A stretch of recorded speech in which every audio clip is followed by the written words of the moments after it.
Welcome one and all to Umami Manga. I'm one of your hosts, Petter, and with me I've got my co-host, James. Hey. And today we're talking about Volume 9 of the Kaguya-sama Love is War manga. Unlike the previous volumes, this one had 11 chapters instead of 10. It was a big one. It feels dense. I mean, it's just a Mm-hmm. chapter more, but it feels dense when you hold it in your hands. So, ye crazy ha, I guess, for that. What does that even mean? Yeah, I don't even know. I don't know. Something like before we get into start talking about the characters, I just like to point out the student council relationship diagram in the beginning of Oh, the yeah. of the book, which has been updated now. It's version Mm-hmm. 1.3, so we have Miko Ino added to it. I like how Ishigami says she's a small rabid dog, and that's exactly how I described her I as like know. a chihuahua or whatever. I was like, oh, it's perfect. That's what I thought. It was so funny. Yeah, it's awesome. But she kind of does have that face, at least in this art, like this like cute thing, but she's gonna bite you if you get too close. Definitely, yeah. Be very careful. Yeah, and okay, so we've always started talking about Kaguya Shinomiya in the previous volume discussions, but I feel like there is someone else that deserves to be talked about first for this volume. Dude, I was thinking the exact same thing. Awesome. So, Yu Ishigami. Let's What? start. Huh? I'm kidding. I'm kidding. I'm kidding. I couldn't help myself. I couldn't help myself. No, Oh my of God. course, Ishigami, of course. You really got me. I was like, wait, was he thinking about like Miyuki or like? No way. Okay, wow, okay, nice. Clearly, I was thinking of Mr. Shirogane. I mean, Well, I look forward to talking about him as well, but there, like, honestly, there were a lot of interesting characters, and there were a lot of yeah. new names in general, like characters we hadn't seen before that maybe weren't big but still there. But anyway, I'm getting ahead of myself. Yu Ishigami, the clear MVP of this volume, and he is in the foreground on the volume cover art as well. Mm-hmm. And early in the volume, we see him join the cheerleading squad in hopes of becoming a normie. At least that's his reasoning. Yeah, as I was reading that part, I was so confused. Ishigami, why are you doing this to yourself, man? This is not like you, or this is totally not going to gel with you. But obviously, as we go on, it turned out to be very good for him and his self-esteem in a way, and also helped him at least start to move forward with his life. After what happened, and we learn about that. But Uh, so yeah, it ended up being a really good thing for him, even if it was kind of yeah. on a whim. Right. I think he was, first of all, like, he was so brave to sign up for that in the first place. Yeah. Because it is, as you said, like, it's so unlike him. And I mean, we see him really regretting it, like the moment he gets into the room and seeing how everyone is. Like, he immediately regretted it right there. But luckily, he didn't quit. Yeah. And one detail that I think is really well done throughout this volume, like the payoff of it is amazing, is how he isn't able to see the eyes of the other Pep Squad Yeah. members, except for Onodera, like the girl sitting next to him, because I think she's in the same class as him, so I guess they sort of knew each other before, so he's able to see her eyes. But like, other than her, like, he isn't able to see the faces clearly of anyone else on there, which I love that. Yeah, I love that. I love that detail.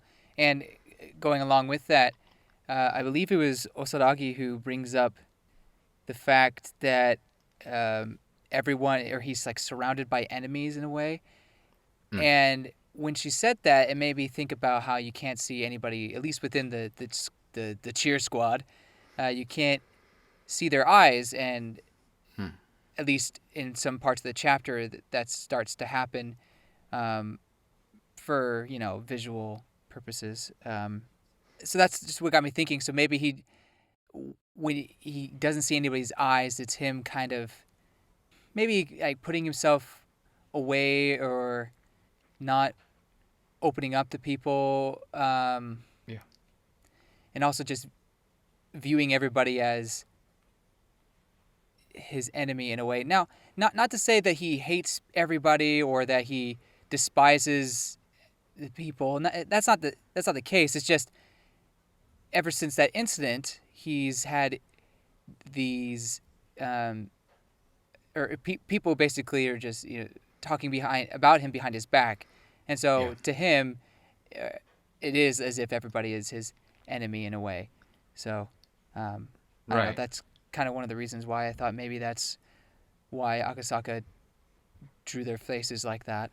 Yeah, and I think that could absolutely be like the intention, but I think also, and this might be a little bit more direct kind of thing, but I think it's also like basically he isn't able to look those people in the eye, and that's why he doesn't see their eyes. And I think for people like, well, people who avoid eye contact are usually more shut off as people. So I think it makes sense with your idea as well. Yeah, I think that's true. One other thought I had about that was because as we go into his, kind of backstory into why everybody hates him, that it covers like 2 chapters, and the beginning of the second part of that, even Miyuki and Kaguya, you can't see their eyes for a few panels, and Exactly. so to me, when I saw that, I thought it was basically him kind of reverting back into how he felt during that time where he was shunned and basically um, cast out from his peers. So maybe Hmm. he was kind of reverting back to that mode, and yeah, maybe it has something to do with eye contact as well. I'm not sure, but I think he definitely kind of reverted back into that, and I don't know if you noticed, but it was like when he weren't able to even see Miyuki's and Kaguya's eyes, that happened basically right after Kyoko Otomo had showed up, and that he right. had seen her. So it was her kind of revealing herself to him there at the sports festival that really messed with him. Hmm. And yeah, as you said, like he can't see even his closest friend's eyes. He can't even see for a while there. But then eventually Miyuki becomes the first person that he is able to see the eyes of again when Miyuki puts the headband on him and kind of helps him kind of get back on his feet in a way. That's true. Yeah. And then eventually, and then as he's running the race, he's able to see the other student council members' eyes and a few other characters as well. And then finally, at the end of that whole thing, he's able to see the eyes of the Pep Squad members as well. And like just flipping the page and just seeing all of their faces looking at him like that, Oh yeah. that's such a powerful moment, I think. Oh man, I love that so much. So good. Yeah, I think it got me to, or at least very choked up. It was great build up by Akasaka because this whole time, you never see their eyes or anything like that. You never see that they really cared for him, and so that final or this page when it happens, that panel, it's very impactful. So well done on that for sure. It was Yeah, a good build up. so good.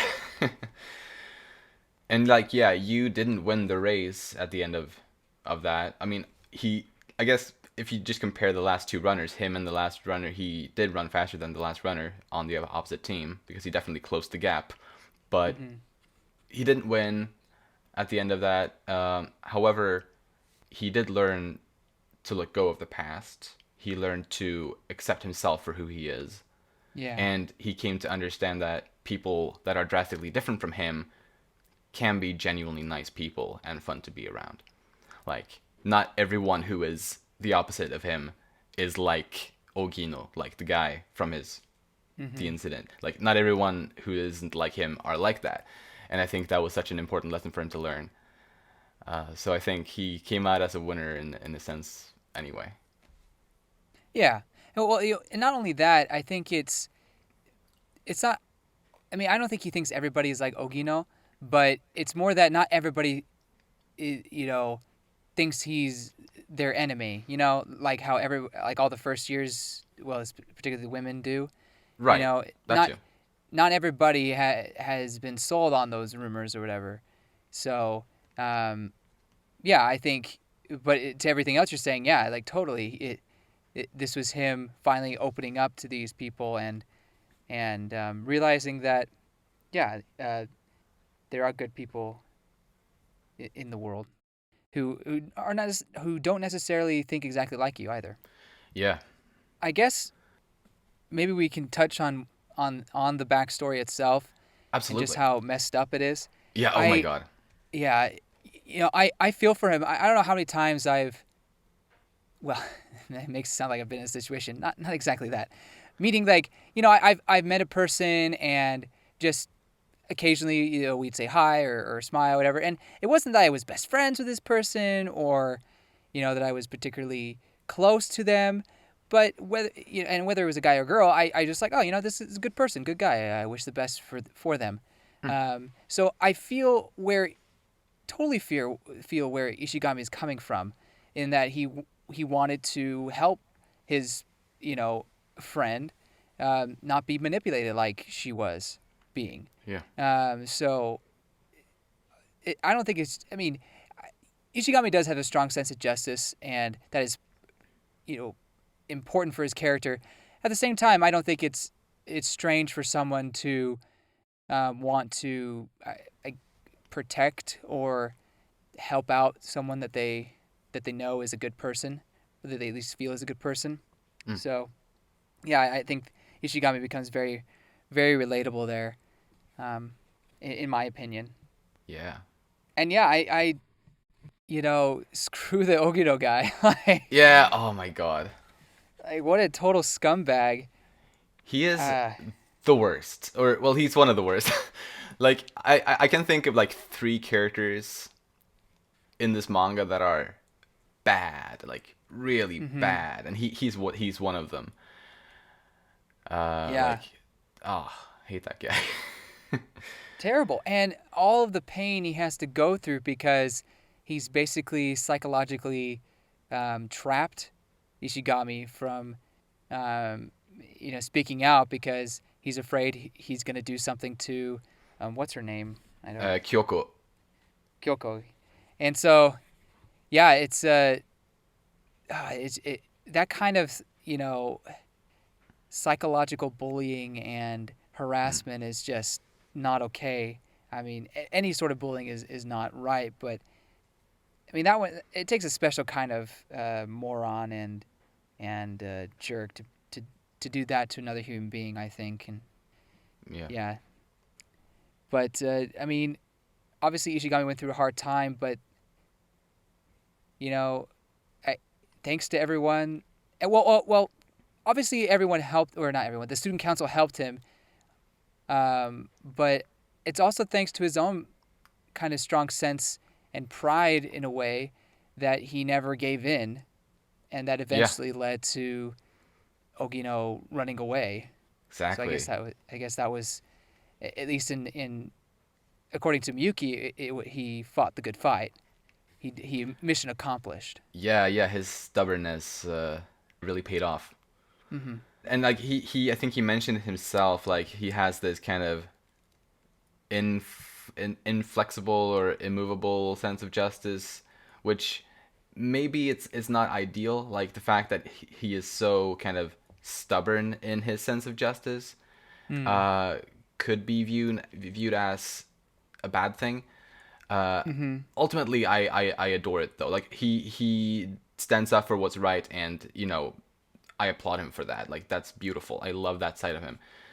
Uh, but yeah, like it definitely can get him in some trouble, as we see in this backstory here. Yeah. And I think it's a good example of like how bad it can get for people with that kind of personality or mindset. Yeah. And I think it also highlights the how terrible or how cancerous cancel culture can be. Not to the extent of people who deserve it. Obviously, there's if they started canceling Ogi, I mean, the guy would totally deserve that. Mm. But you know, sometimes we are so quick to jump to conclusions that we don't hear the other side of the story, or we don't have an open Mm. mind into what's going on. And that's exactly what happened here. I mean, Yeah. granted, these are younger kids; they're in middle school or whatever. But it's it's really depressing that they never gave him a chance, and they were quick to believe the popular drama kid rather than, just some, I guess, average. Not maybe average is maybe not Right. the right word, but Sort of, yeah. someone who's not as popular. Right. Yeah. Yeah, and I think I that probably happens a lot, I imagine. Hmm. I can see it. But yeah. Maybe not to this extent, but Right. I'm sure. I hope not. I'm sure people. Yeah, I'm sure people have been tricked or or at least find themselves in a similar situation. So that's a shame. But hopefully it ends up for the better and people can move on eventually. But Mm. that's why I like this volume so well, because I feel like Ishigami is finally able to move on. And I'm sure, as we saw with Kyoko, there's still people who are going to loathe him or think he's, the scum of the earth, and just be blissfully unaware of the truth. But for Ishigami, who's just trying to live his life, trying to move forward, it's refreshing to see, people kind of accept him for who he is and, not judge him for something that he never did. And So for yeah, himself to accept him for who he is. oh Because yeah. I don't think at the end of this volume, I don't think he has that same kind of hates himself the way he did before. True. Because while it was often kind of played as jokes in previous volumes, like I'm gonna go home and die now, or like it is funny, like, and it's fair for it to be funny, but it is still the case that he has had a very kind of bad mental Yeah. kind of view of himself, like very negative. But I think he has kind of come to terms with that and kind of learned to view himself in a more positive light now. Yeah. And I think that's really important and a big step in his character journey. I think so too. And I think he had been kind of slowly working up to that, and I think Mm. joining the pep squad was, a sign of that. Um, but yeah, I think after all the events in this volume, yeah, he's definitely at that point. It was nice to see him basically tell Kyoko to yeah screw you, basically. Yes. Um, so that was, I mean, for me, it's kind of sad that she never finds out the truth. Not that I would want anything from it. Just I like people not being in the dark personally, Mm. but at the same time, I think it was good closure for him, for you to be able to say that and just put his past behind him. Yeah, But absolutely. anyway, great stuff. Totally. Yeah, and I think I could be wrong, but I think when we talked about the previous volume, I think you predicted that there would be a Yu Ishigami Closes His Eyes Part 3 in the next volume, and you were right about that. Oh yeah, lo and behold. Yeah. And I think that this is the end of the Yu Ishigami Closes His Eyes chapters. So with the closes his eyes, allow me to guess what that means. I wonder if it was he he closes his eyes to um, the hate and the basically backlash he was getting from all of the first years. Everyone in his school year. Um, he just kind of closes his eyes to it and just moves forward. That's kind of what I thought. Then again, it was covering his backstory, so maybe it would be more something along the lines of, him being kind of being depressed for the choices he made. I don't know. I think it's more likely the first thing I said, but maybe I'm wrong there. No, I think I agree with that with you there. But at the same time, I imagine there could be multiple ways to interpret it, so why not True. both? True. But yeah, it was such a beautiful character arc for him, and at the end of it, like how seeing him just looking so happy when he's cheering with the other Pep Squad members, like Yeah. that's so rewarding. And Oh man, totally is. seeing him happy like that is just worth so much. Yeah, after everything he's been through, it's It's really rewarding to see that. And he's even there when when everyone's like saying, "Ye crazy ha." He's there with them doing it, even though he still thinks it's totally uncool. I think it's interesting that he doesn't have line, and Oh I yeah, mean that's right. that seems just to be something that everybody would have. But I guess when you're ostracized like he is, and you basically don't have any friends, aside from the student council president, um, then yeah, I guess there wouldn't be much reason to have line. But I really appreciate that girl. I forget her name, but she went out of her way to just get his email and just Yeah, message him whenever something Tsubame. came up. Oh, Tsubame, yeah. Mm. So that was really really nice of her, and Yeah. sometimes you need those people to uh, get you on your feet or just kind of be there.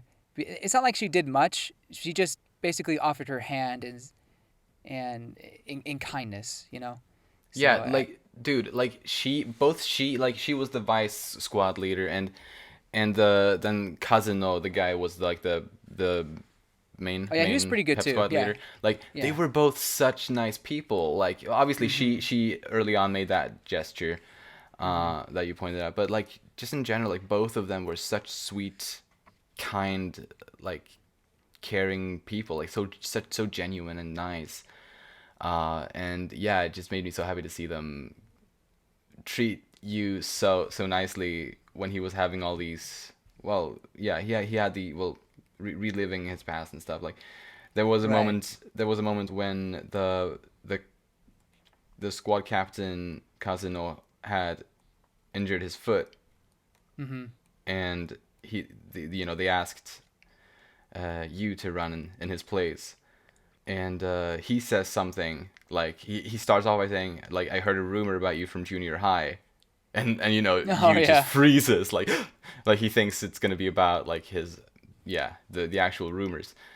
But then it turns out that like he was like the fastest one in the on the team, or in the class or whatever, and like they don't care about those like bad rumors that seem Right. to exist. But I think they're both third years, so maybe they just don't even know it anyway. Oh well, no, I don't think they knew, but that's the thing. Like, not everyone kn- or knows about that. They're not going to define him by the rumors that spread Hmm. because they don't know, Right. and that's nice for Ishigami to, I guess, realize per se, among other things. Definitely. Yeah. So I have a couple of things that aren't related to his whole backstory thing. Although if you have more on kind of related to that and related to the cheerleading squad and stuff, we could start with talking about that if you want. I don't think I do. Other than I wonder what his relationship is like with his parents. I mean, Oh, that's right. up until this point, I really thought his parents were kind of chill and not too serious with him. I mean, he seems to be able to get the video games he wants and stuff like that. But his mother is crying about this, and his father looks like he kind of beat him about it. Yeah. And I don't know. I mean, obviously it's tough, and I guess tensions would be high. Mm. And it's sad that his parents wouldn't believe him, but I guess he may not have been able to tell them that. Yeah. Yeah, he might not have even actually explained himself. Hmm. So, which understandable considering the circumstances. Mm. So I just wonder what his family life like is right now, now that he's going back to school and all that. I Yeah. wonder. I I hope hope. it's good. Yeah. I hope they've kind of you know uh, sealed or healed any tensions they have between them. But I don't know. For sure. Yeah. Yeah. I wonder if we'll see more of that. Could be interesting. Could be. Yeah. Hmm. But yeah, one thing I was very happy to kind of get like a hard confirmation on this chapter was that we got proof of you actually wearing boxer briefs now. Yeah. Like we saw him buy them, but we couldn't really make out what exactly he was buying. But yeah, it was new boxer briefs. That whole chapter was so funny. I loved Yeah, it. it was Such it good was timing. great. Well, So great. I'll save some more thoughts for the comedy section, but my goodness, I love that chapter. Yes. Um, and the last thing I got on you, Ishigami, is that we see in the Osaragi chapter, we see a little flashback to junior high when uh, Yu was looking out for Miko, and he, Mm-hmm. in this flashback, he removed a note from her back from probably a bully had put there because we know from the previous volume that Miko was kind of bullied in junior high. Mm-hmm. But no, Yu was looking out for her, kind of behind her back. Like I don't think she knew that he was like helping her out in that kind of way. Mm-hmm. Um, but I thought that was a really nice thing to see. And I mean, we knew that he was looking out for her even before, like in the first volume, volume 7, where Miko was introduced. We did see that Yu was looking out for her. In there, he wanted. Yeah. Uh, he didn't want her to be laughed at for doing her best and all that. Mm-hmm. But it's nice to see that there's actually a history of that. Yeah. I really liked it too. Uh, what does challenger mean? That's basically besides him being nice, that's the other thing I took. Like, what is that supposed to be offensive? Like, Well, she was she was signing up to run for the student council for the junior high. yeah, So she was a challenger in that, and right. I guess it's making fun of her somehow. It's a bad way to make fun of someone, but Yeah, all I say they gotta step up their bullying game because that's weak sauce right there. yeah. I No, agree. but obviously Ishigami is a great guy and Mm, doing good things, and it was also interesting that Osaragi was the one who noticed it. I mean, she's very observant. Well, mm-hmm. anyway, we'll get to that later. But Uh-huh. um, I'm glad we got to see that kind of side of him uh, still being prevalent even way back then. Yeah, for sure. Well, why don't we go wacky with the order this time? How about we go talking about Miko Ino next? Okay, Since we kind of touched on her at the end of this one anyway. sure. So, in addition to you kind of standing up for her, Mm-hmm. she was standing up for him while he was suspended. She Yeah. argued that he should be allowed to come back to school. And I think if it wasn't for her intervention, oh, well, no, it wasn't the only reason, but I think her intervention in that regard at least played a big part in why Yu was able to come back and why he was able to go on to high school at Shuqin. Yeah. And so I really like how, at least back in junior high, Miko and Yu were both looking out for each other without the other knowing that the other person was looking out for them. Because Yu doesn't know that Miko did that for him.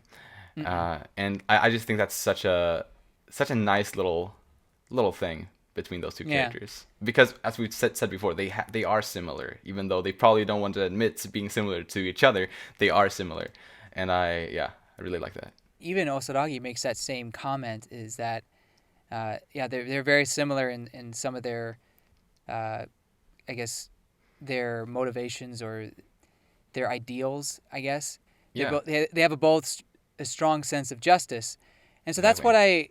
what when I saw Ishigami taking the note off her back, I was like, okay, that makes sense. And then I saw, or let me get to the part with Miko standing up for Ishigami to the teacher, and I was wondering, why? Why would she go to all this trouble to someone she doesn't particularly care for? And I guess it just comes down to her strong sense of justice, Hmm. right?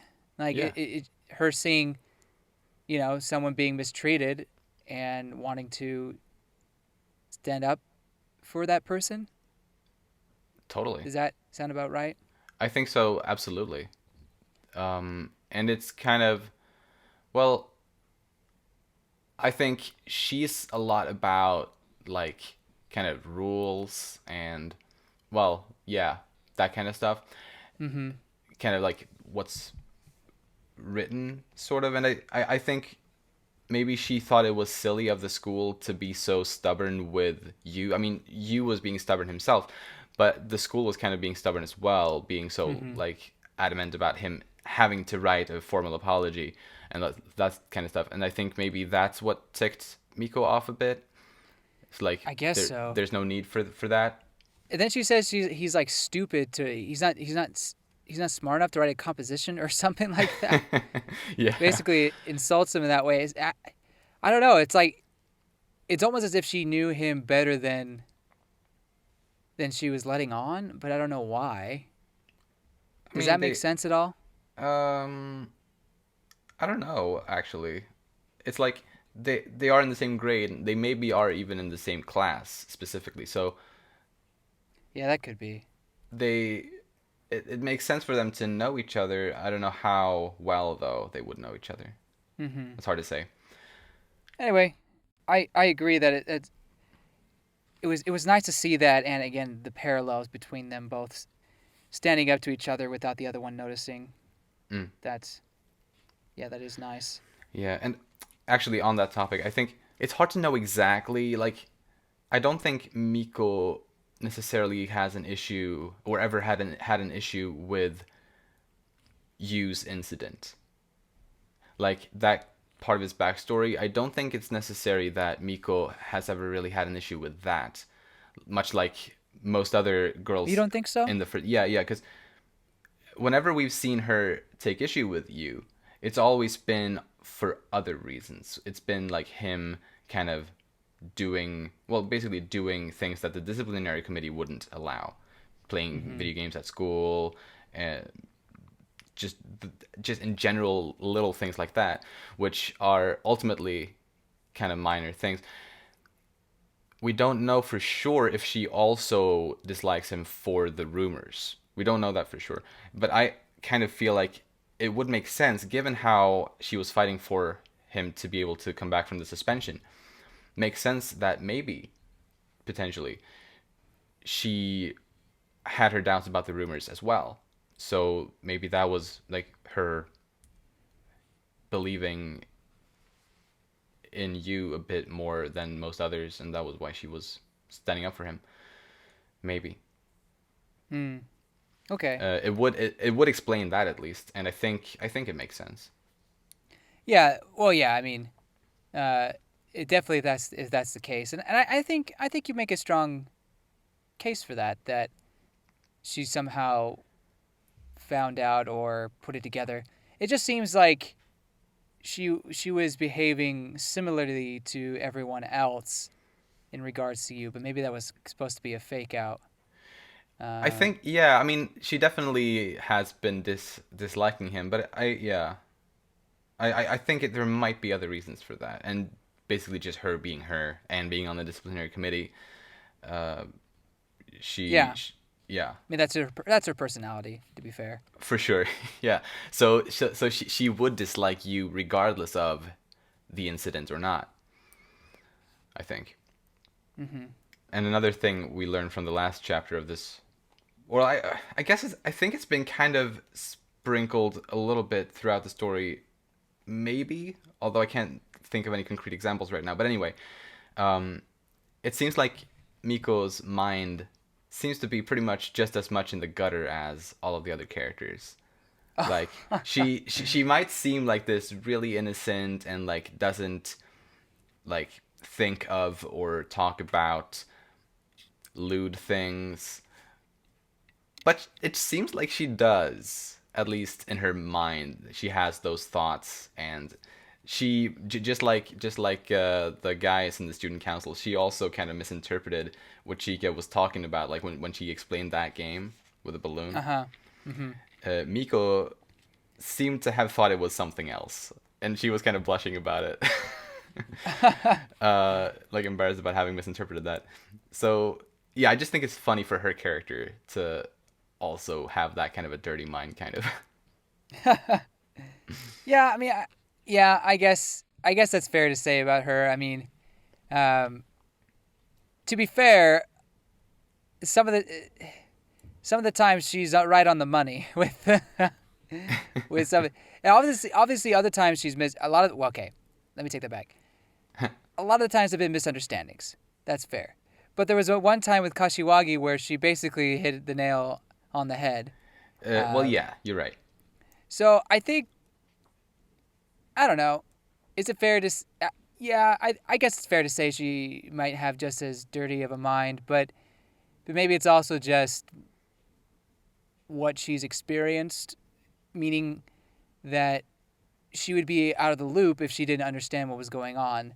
And so in order to be a good disciplinary council member, you gotta know the code words. You gotta know you gotta know what the enemy could be thinking. That's fair. Yeah, it's just like for research. I mean, I don't know how much research he's doing, but I don't know. I do think that you probably have a good point. Maybe she is. What's the right word I'm looking for? Deprived. Yeah. Well. Yeah. Sexually deprived. Is there a better word to say than that? I don't know. Don't know. But either way, I'll say it. Yeah, it's just funny with her proper demeanor. True. To be fair, again, the times she's walked in on the student council thinking that it was something lewd are moments that can be taken incorrectly. You know, absolutely. I mean, watching Ishigami change, seeing Kaguya doing, some sort of massages or, certain things to Miyuki and et cetera, et cetera.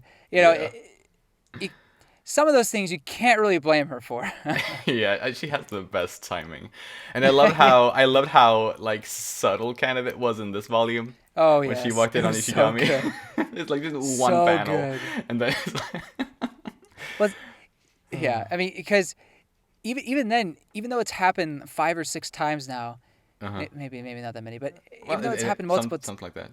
Yeah, it's still kind of unexpected. When Ishigami was changing, I did not expect her to suddenly appear, but it was perfect. Well, for comedic purposes, it was the perfect timing. Yeah. Oh my god. And it's also fun, like, since it was done so much, especially in Volume 8, I thought it was really nice to just have it be such a small thing in this volume, but it was still there. Yeah. Mm-hmm. So, yeah, really like exactly. I kind of hope it continues just here and there, you know what I mean? Right, yeah, exactly. Totally. Various ways. So, one other thing I have about Miko is kind of going back to the Kashiwagi moment. Yeah. Osaragi says that she's basically a chicken at heart. Kashiwagi was quickly able to, trick her into thinking she was talking about something else, and she kind of backed away because she got embarrassed or whatever. Yeah. So it's kind of like, I kind of imagine a dog who gets off their leash, and instead of like barking really loud, they kind of get I'm not on a leash anymore. Oh, wait, hold me back. So that's kind of the imagery I got during that moment. I like it. Kashiwagi definitely played Miko there. Big time. Oh man. Yeah. I have one last thing about Miko, for me anyway. It's that I thought it was super sweet seeing her kind of quietly rooting for Ishigami when he was running the race.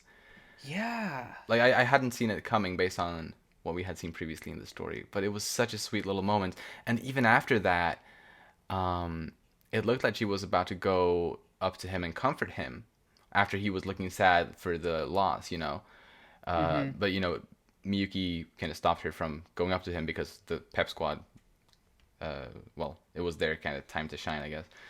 But it really looked like she was about to go up to him and kind of, sort of comfort him there, which I was like, wow, really? Would she have done that? Do you think she would have done that? I'm not sure. I guess, I mean, I don't think she would have, give him a hug or say there or anything like that. No. Maybe, I don't know. Maybe a slap on the back or so.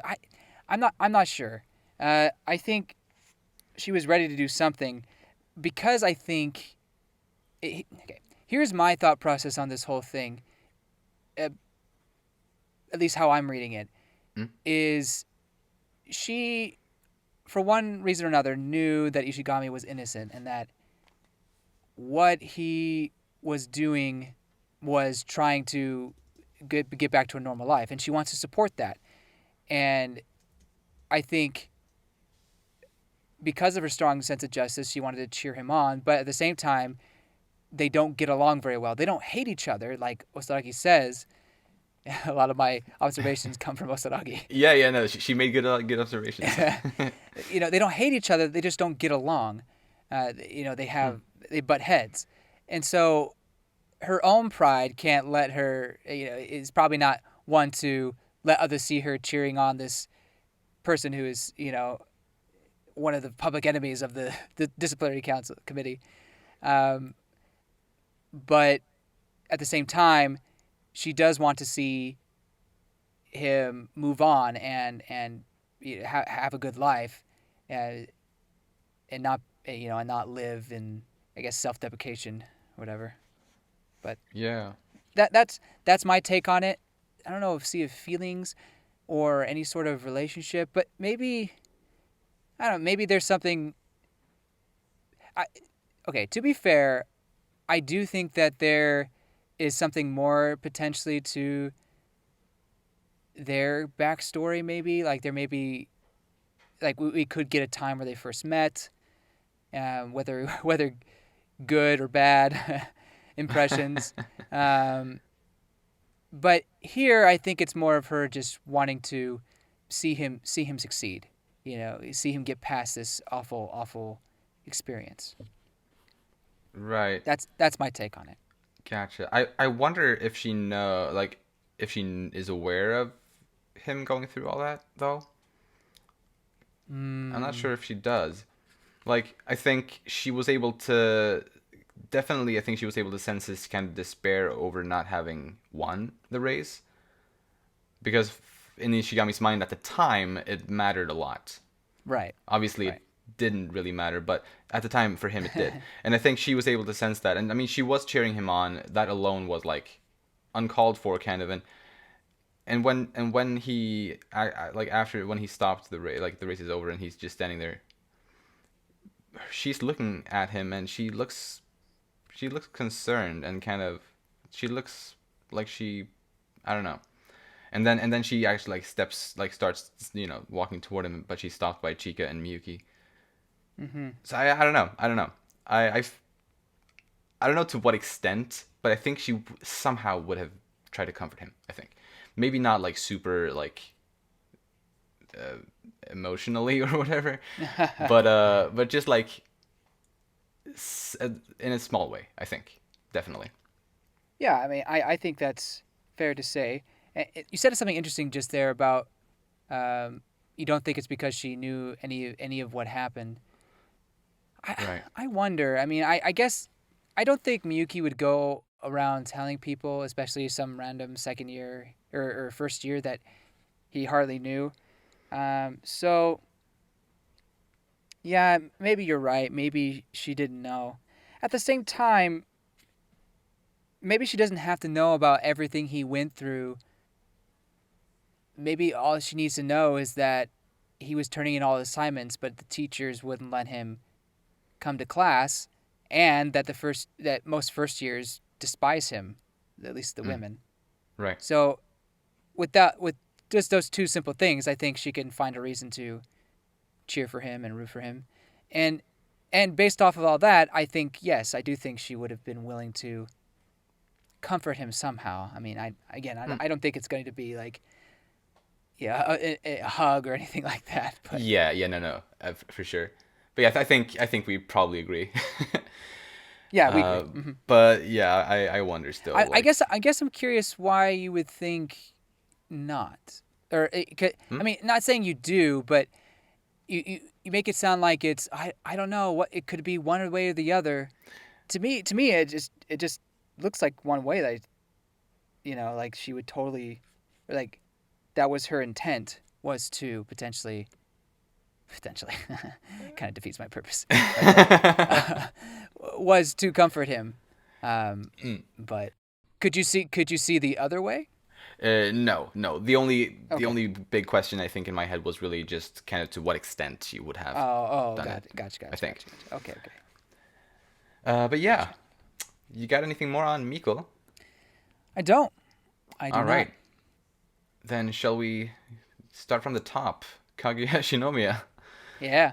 I kind of want to start with her relationship with Ishigami, since this is Yes. kind of the Ishigami volume. Uh-huh. It's really sweet. Like, So s- sweet.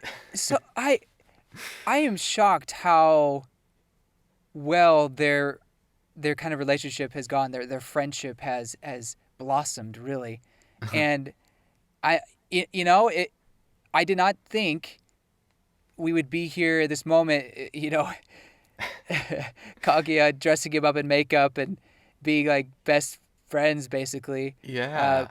but here we are. I mean, I think obviously Ishigami probably still has a slight fear of her, but at the same time, you know, I think they both realize that yeah, these aren't so bad people. Yeah, Mm. Ishigami and Kaguya. Um, I describe it as Kaguya getting a little brother, in a sense. Uh, Yeah. and Somehow, yeah. it's like she's always wanted a family, but now with the student council, she kind of has that. Mm. Um, so to see her, yeah, again, dress up you and also, cheer him up and all that. Yeah, it kind of reminded me of someone being there for their sibling in a way. So Totally. I Yeah. like that. Yeah, that was such a nice thing for sure. And like, first of all, that she allowed him to borrow her uniform was like a nice gesture in and of itself. Definitely. But also, I think for her to actually joke with him, make jokes with him. Like she wrote Hmm. "meathead" inside on his forehead. Like it was all in good fun. It was a joke on her part. I mean, And I, he did kind of diss her, so he did. unknowingly, so he kind of deserved it. Oh yeah. Oh my God. That was one of the funniest moments It's in true. the whole volume. I guess since you touched on it, I guess we should talk about it a little bit. Like how he thought it was too tight around the little tight around the chest area. It's like, I don't know, my pecs are Oh. kind of big, kind of developed. uh, Oh man. Poor Kaguya in that Poor moment. Kaguya. Like but hey, she handled it. Like she dealt with it. Yeah. But yeah, like I thought it was really nice to see her like joke with him because I think I pointed Hmm. out, I think it was volume 4 where I pointed out the probable first joke we ever saw of her, and she was joking with I in that Hmm. volume. She made a kind of joke in there. I don't I obviously I haven't been counting like how many times has Kaguya been joking, but I don't think it's been that many times, if at all, since then.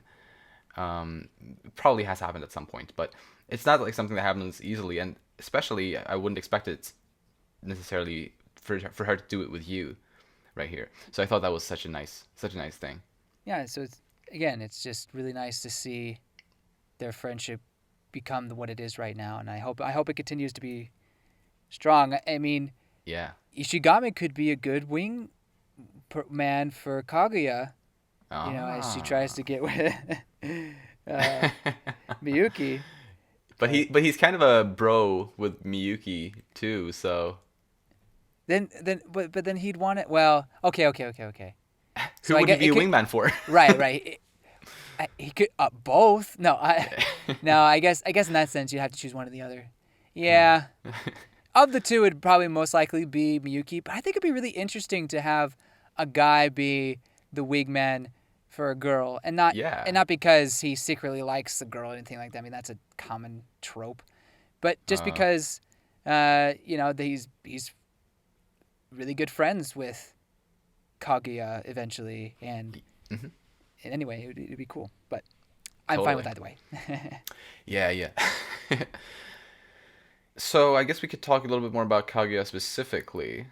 In this volume, she's avoiding Miyuki because his presence makes her mind go blank. which is understandable based on the things that happened in the previous volume. Mm-hmm. And she develops a calming ritual in order to be able to deal with this, which Yes. I love that. I do too. And I just, before we get into the actual things surrounding it, I just want to touch on the little detail where she is developing the calling ritual and she's holding a puppy. There's like a little panel. She's holding a puppy, and she's so cute in that. Right? Like, she has her hair in like twin tails. Like, we've never seen her with that hairstyle before. Right? But oh my god, it's so cute. She has two hairstyles in this volume that I'm like, oh my gosh, these are really good. The twin tails are really good. I like the ponytail a lot. Yeah, at the sports festival. At the sports festival, I was like, oh man, she should do that all the time. Yeah, she looks great. Yeah. But yeah, the calling ritual. I think it's brilliant. Yeah, awesome. And the how quickly she was able to master it was impressive. But I guess we shouldn't expect anything less from Kaguya Shinomiya. True. Yeah, I wish I could do that. Just do a little gesture and just suddenly be completely calm. Mm-hmm. Yeah, that's definitely something I need. Maybe I should try finding one. Do it. But I like how it kind of her crutch. It's not necessarily detriment, but it's the gesture she makes can be easily sabotaged easily without obviously not on purpose, but yeah, sabotaged easily. Grabbing her hand or making her do something with two hands, or whatever the case may be. Right. But when she's able to do it, it definitely works for her, and it worked on a few occasions. And you could even see it subtly when during the dancing chapter, she uses the opportunity to teach him dance to get close to his body, which perv. And she's literally like, "Ooh, you gotta move your hips in this way," or whatever she says, grabbing his hips. Like, man, Kaguya. But then the next panel, she has her hand to her chin, like she's doing her ritual thing. So you don't see her flustered, but inside she was probably screaming for a little bit, and then for sure. Quickly too. So it works, and it's nice to see those subtle moments where she does use that.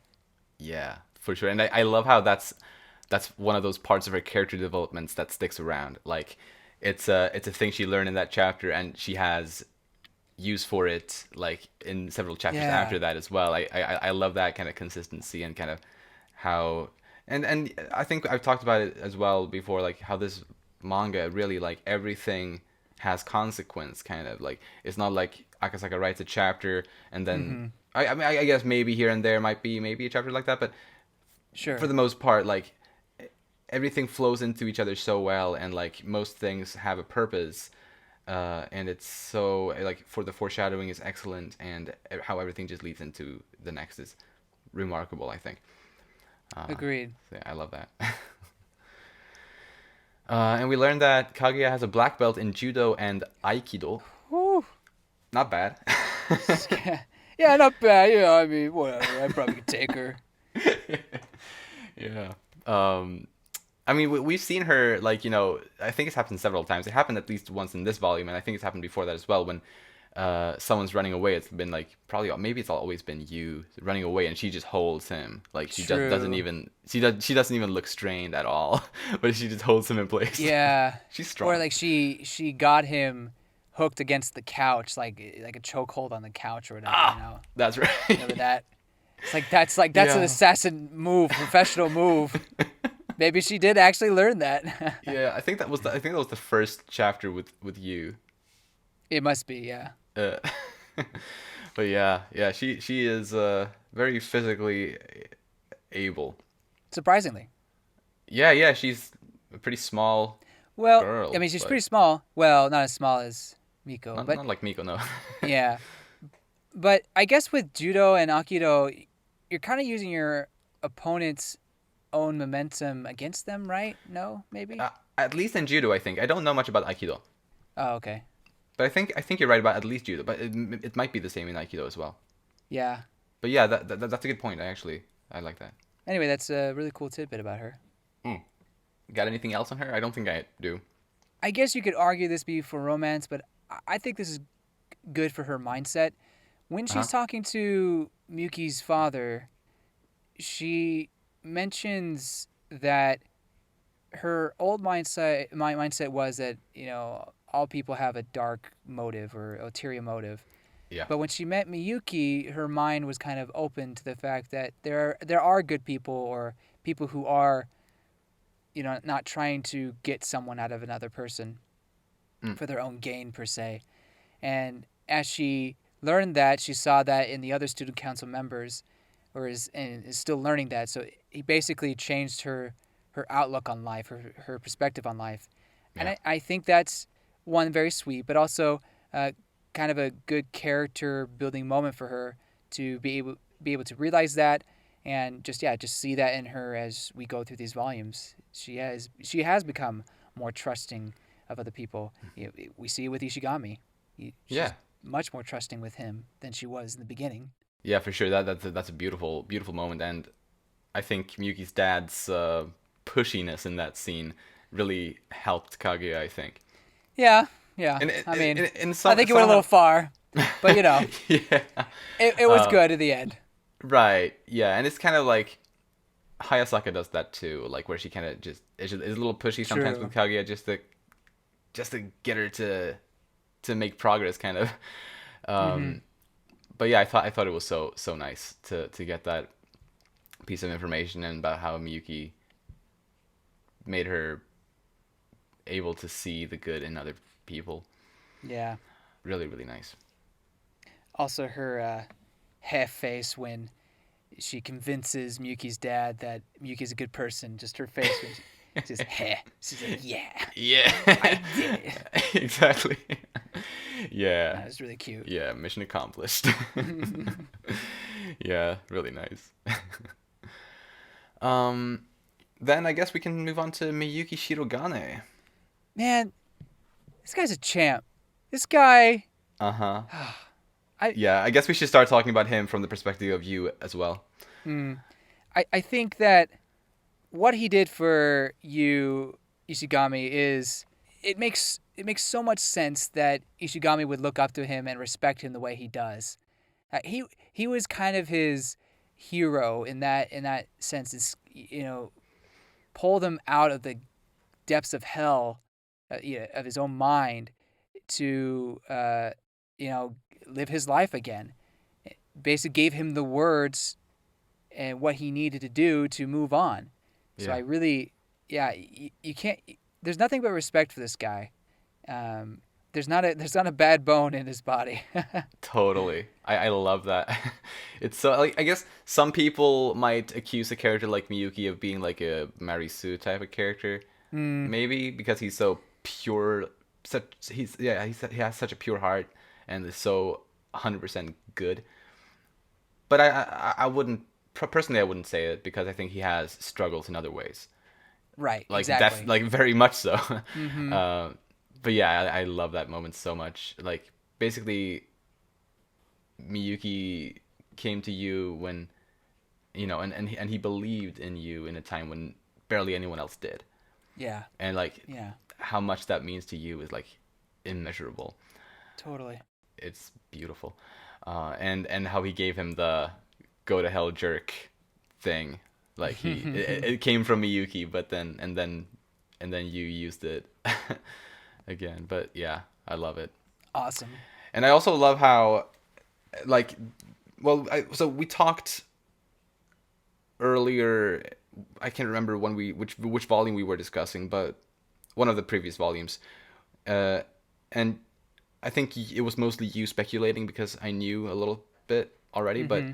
you were speculating on like why and how certain student council members got their posts. And I wasn't able to join in on talking about on you because I already knew this backstory about how he and Gotcha. Miyuki got to know each other. But this is basically what I knew then. So if you ever listen back to that, now you know what I knew. Basically that. Just wanted to point that out. And I like how Yu's backstory. It kind of spans over 6 months ish. Mm-hmm. Um, and it ends pretty much exactly where the story began in volume 1. Oh, really? Because it ended like Miyuki came and rescued you in spring, and the first volume begins. Well, it technically begins like 6 months before, like with just like 1 or 2 pages, and then it's like 6 months later, nothing happened, blah blah blah. But like when it actually starts for real in the first volume is at some point in like May, like something around like spring, April, May. It's like the beginning of the school year anyway. Mm-hmm. So yeah, it's basically right there that the story starts. So I think it's nice to kind of have use backstory lead up to almost exactly where we, well, yeah, where the story began. Yeah, that's a good point. And going off of what you're saying about why he chose Ishigami, I think it's clear why he did. Well, I mean, I think you could take it a couple ways. So maybe it's not as clear, but I think you could take a couple ways.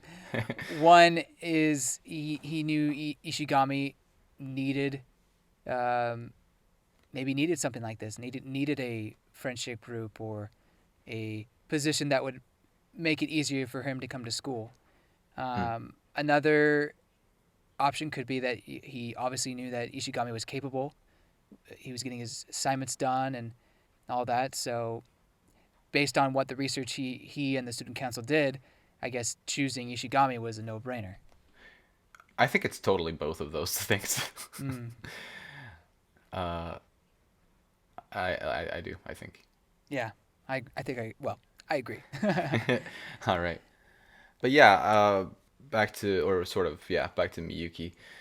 I think one of the main arcs for him this volume was basically his worry for Kaguya, or Mm-hmm. like he didn't know like why was she avoiding him? Was she ill? Like did she learn something at the hospital when she was there? Is she actually like is it bad? Like is that why she's avoiding him? And we even see him being a little bit jealous and very insecure. But when he sees Kaguya and Yeah. you and Mm-hmm. through the door, and like it's a little bit of that. And, like he feels so bad for not knowing what like why Kaguya avoids him. Kind of isolated in a way. Not from everybody, but just from Kaguya, and he's Mm. just what did I do? Like, is there something I did wrong? Like, Yeah. yeah, I mean, I feel like that's happened sometimes where I feel like a person is not talking to me, and not Mm. because they like me per se, but I Right. feel like maybe I did something wrong. Uh, Eventually, we get over it, or I find out it was nothing, or something like that. But mm, no, I totally get where he's coming from and understanding why he is that way. At the same absolutely. time, um, Yeah. Yeah, for sure. But yeah, like being able to relate to him like that, I felt so sorry for him. Like especially when he was sitting, at home on the floor, just doing the yeah, she loves me not thing. Like it was funny, but also like, oh god, that's like the lowest of lows, at least when it comes to that kind of thing. It's like, hmm such a sad situation. he was taking it really hard. Yeah, he really was, and I understand like not knowing, like being in the dark on those kind of types of things is it can be really really Mm, hard. indeed. But I mean, it's a good thing. Like they ultimately sorted everything out. It kind of Yeah. it kind of worked out on both ends. I feel like kind of at the same time. Like Miyuki, well, I'm not gonna go into depth now, but his sister helped cheer him up a little bit with, hmm with what she said to him, and then when he and Kaguya did meet up again, it was Kaguya who actually started talking to him on her Right. initiative. So it kind of worked out on both ends, unaffected by the other kind of. Yeah. For Miyuki, it was just a waiting game that obviously he didn't realize it was that way, but Oh, Kaguya just had to let it simmer in her mind for a bit, yeah. and then she's gonna be okay. But Yep. Yep. um, we learned that Miyuki doesn't have a mom, or well, he has a mom, but she's not there. not there. She ran off with her lover some time ago. Hmm. And because of that, Miyuki tries to fill that kind of role in the family, Mm. which is, I think, a really sweet side of him as well. I mean, we kind of had Kei explain to Kaguya kind of what Miyuki is like at home. Yeah. So we kind of sort of had a little bit of a hint at this before, but now we know like the Yeah, reason not to this behind it, extent, and though. yeah, we have a much more of a better look at it now. But because of that, he's kind of taken, or their relationship, Miyuki and Kei's relationship, has kind of um, drifted apart or strained a little bit. So, I mean, I think it was definitely needed that he take that role since his father can't really do it, I guess. Yeah. But it's too bad. But I guess it's just some families are like that sometimes. Yeah. Like no family is 100% perfect. Like, and I think obviously it's rough being without a Yeah, mother suddenly. I like we don't know how long it's been since she left. true. Uh, so I guess that's up for interpretation, or maybe we'll learn it eventually. I don't know. But regardless, like it's gotta be tough, especially since like none of the three seem to be dealing with. I think Miyuki deals with it the best. He's probably the most kind of mature about it. Yeah, But I think the others, they don't deal with it well, which is, I mean, I don't blame them. It's hard right. for the whole family, but yeah, when like 2 out of 3 people deal with it really poorly, it's difficult. Yeah. All right, then let's talk about Chika Fujiwara. Oh, Chika. Chika. I'd like to start by talking about her very high appreciation for culture and her being very, very picky when it comes to the Soranbushi dance. Very picky. it's like it's like the nuances in the expression must be perfect. It's like Chika, wow, and like just how she becomes so passive aggressive in that Yeah. chapter too. I love seeing that side of her. She cracked. The straw that broke the camel's back. Well, actually, I guess technically that was before that, where, she just loses it in front of Miyuki. She's like, "That's it. I'm done. No more. Right. I'm out of here. Never coming back. Yeah. Never should agree." And then she does come back. Yeah. I really wonder what she came back for. Maybe she was like, "Oh, okay, I'm sorry. I'll try again." But we'll never know because she catches Kaguya trying to steal her student. But I think this reinforces what I said way back when, in that Chika should be a teacher when she grows up.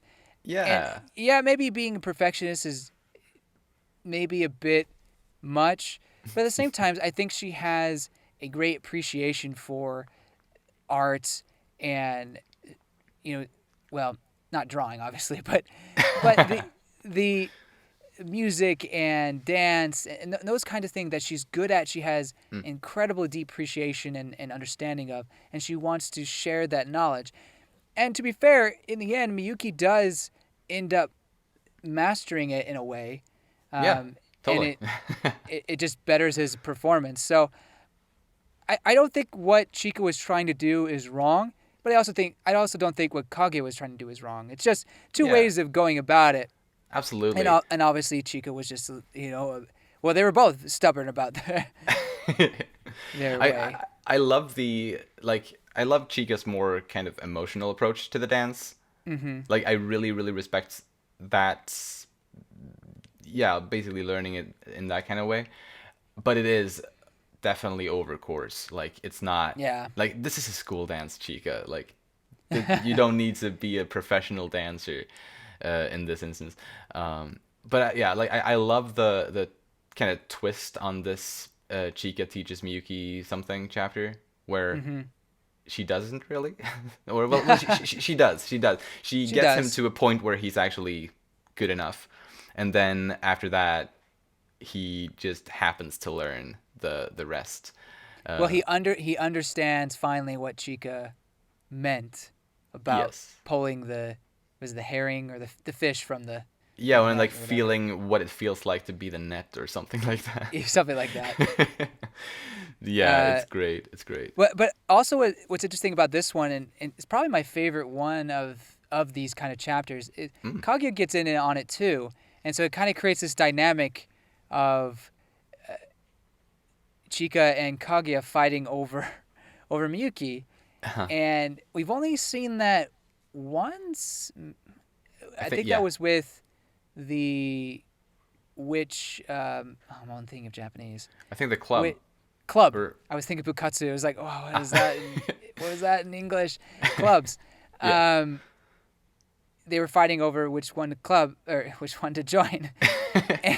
Yeah. And, at the time, Yuki was like, oh, it kind of feels like I'm in a harem. I kind of like it. Yeah. I guess not so much this time, but it is interesting that we have another instance where they're fighting over Miyuki. Yeah. Yeah, interesting. I love the example they bring up too about the one that loves him more will let him go. Yeah. Like the old Ito period tale. Right, but neither of them let go. That's so funny.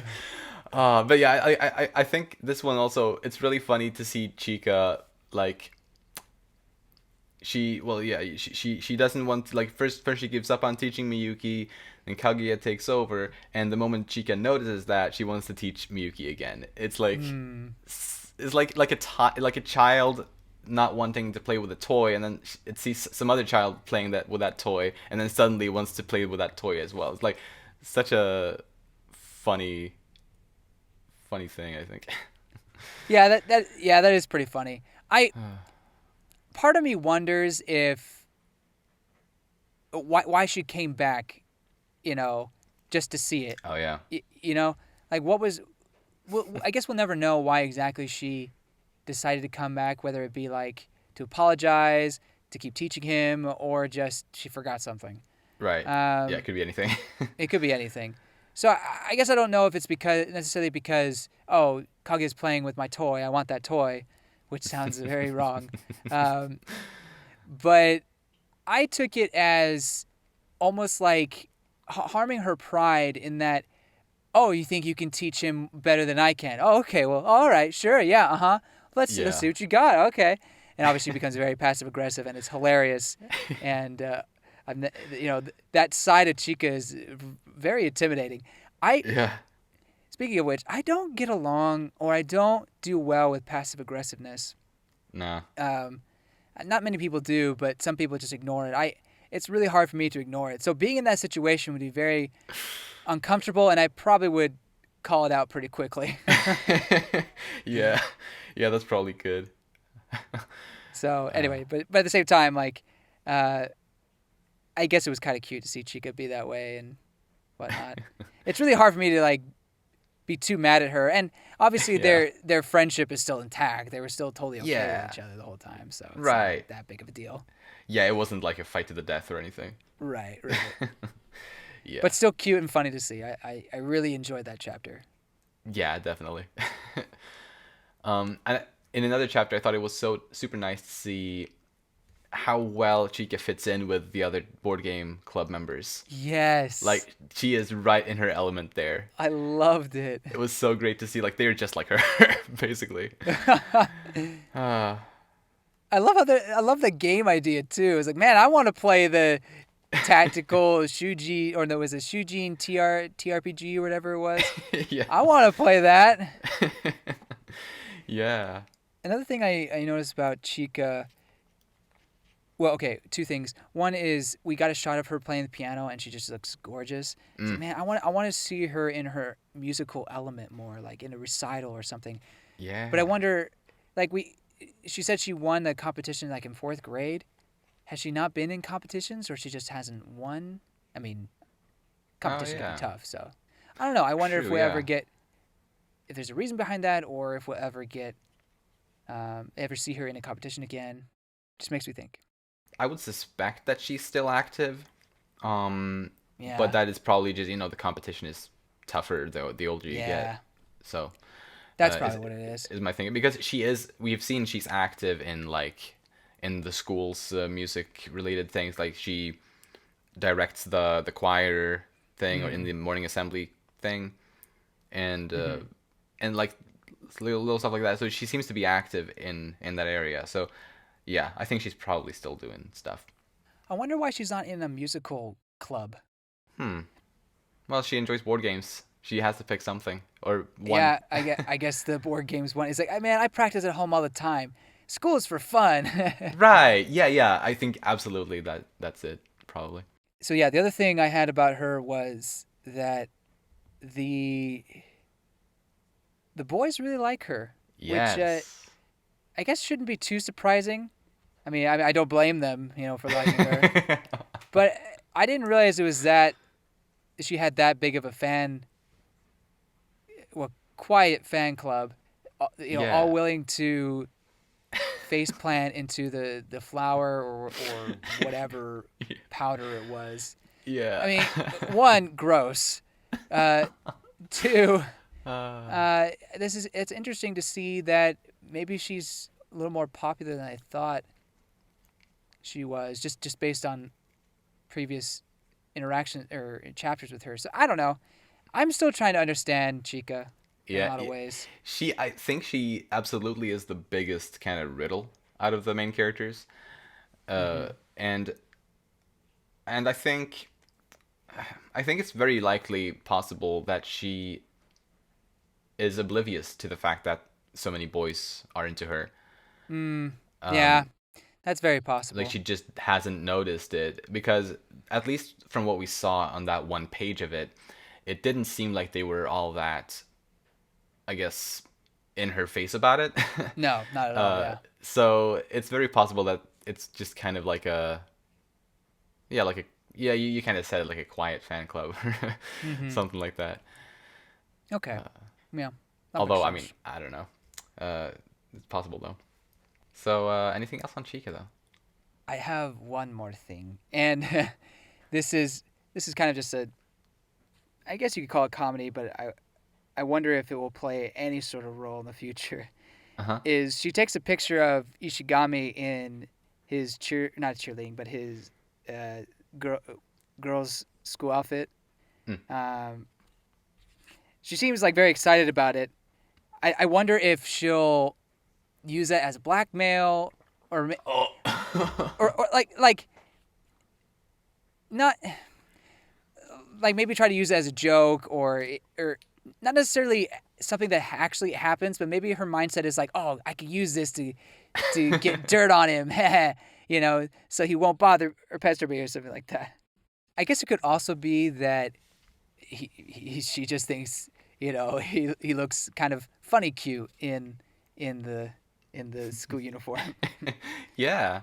Yeah, I mean, yeah, because right, we know that she kind of has that thing about her where can, yeah, she likes it when kind of weird looking things are cute, kind of. Right, yeah.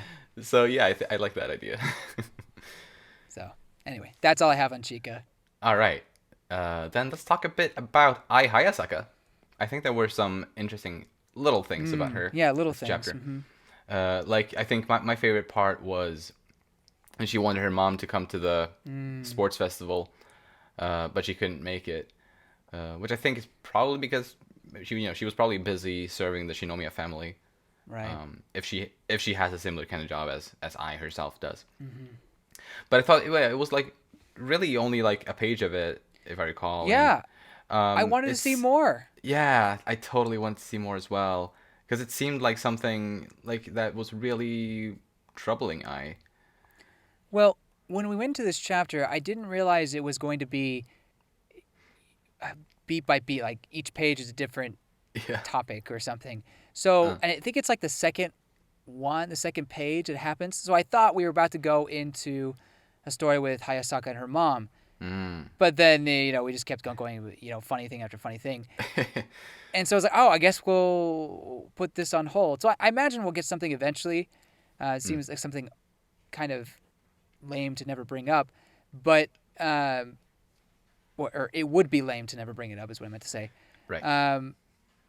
But still, I really wanted to know more about their relationship and what is going down within the Hayasaka family. Absolutely. And I think the only thing that seems clear, at least to me, based on what we've seen here, is that there is a strong, like, bond of love between her and her mother. Like, otherwise she wouldn't care as much as she did by the fact that she didn't come there. And they had that notebook when I was younger. Right. And like they definitely care deeply about each other at the very least. Yeah. But yeah, I also look forward to seeing more with them. Same. Ai teaches Kaguya the calming ritual that we talked about. Oh yeah. And I wonder if maybe Ai has a calming ritual of her own already. Oh. It wouldn't surprise me if she did. Oh, that's a good point. I didn't think about that. If she was one that knew it and was Right. able to teach it, then yeah, maybe she has one of her own. And because she is someone who has so many different personas, she must have to use that from time to time for certain reasons. Precisely. Oh, now it makes me want to go back and into the volumes and see if there is a sign of that tick. I kind of had an idea of maybe it being like her little like peace sign on an angle with like a squinty eye or like a winky eye, with her like with one of her feet kind of going up a little bit on to the side. Although maybe that would be like too kind of big of a thing. It could be too big. Yeah. But I think she does that kind of motion just as an example, and it might have just been an example. But regardless, I definitely think she has a calming ritual of her own, because she just really seems like a character that would have use of that. Mm-hmm. In addition to the fact that she knew it and she was the one that taught it to Kaguya. So, very interesting. Mm-hmm. Yeah. Do you got anything more on her? Yeah, she's public enemy number 1. Yes. Did I say that about Ishigami? Ishigami's probably like 2 or 3. Maybe number 1 in Miko's mind, but in everybody in the disciplinary council or committee's mind, Hayasaka is the elusive lawbreaker. Yeah, she's on their blacklist. Oh god.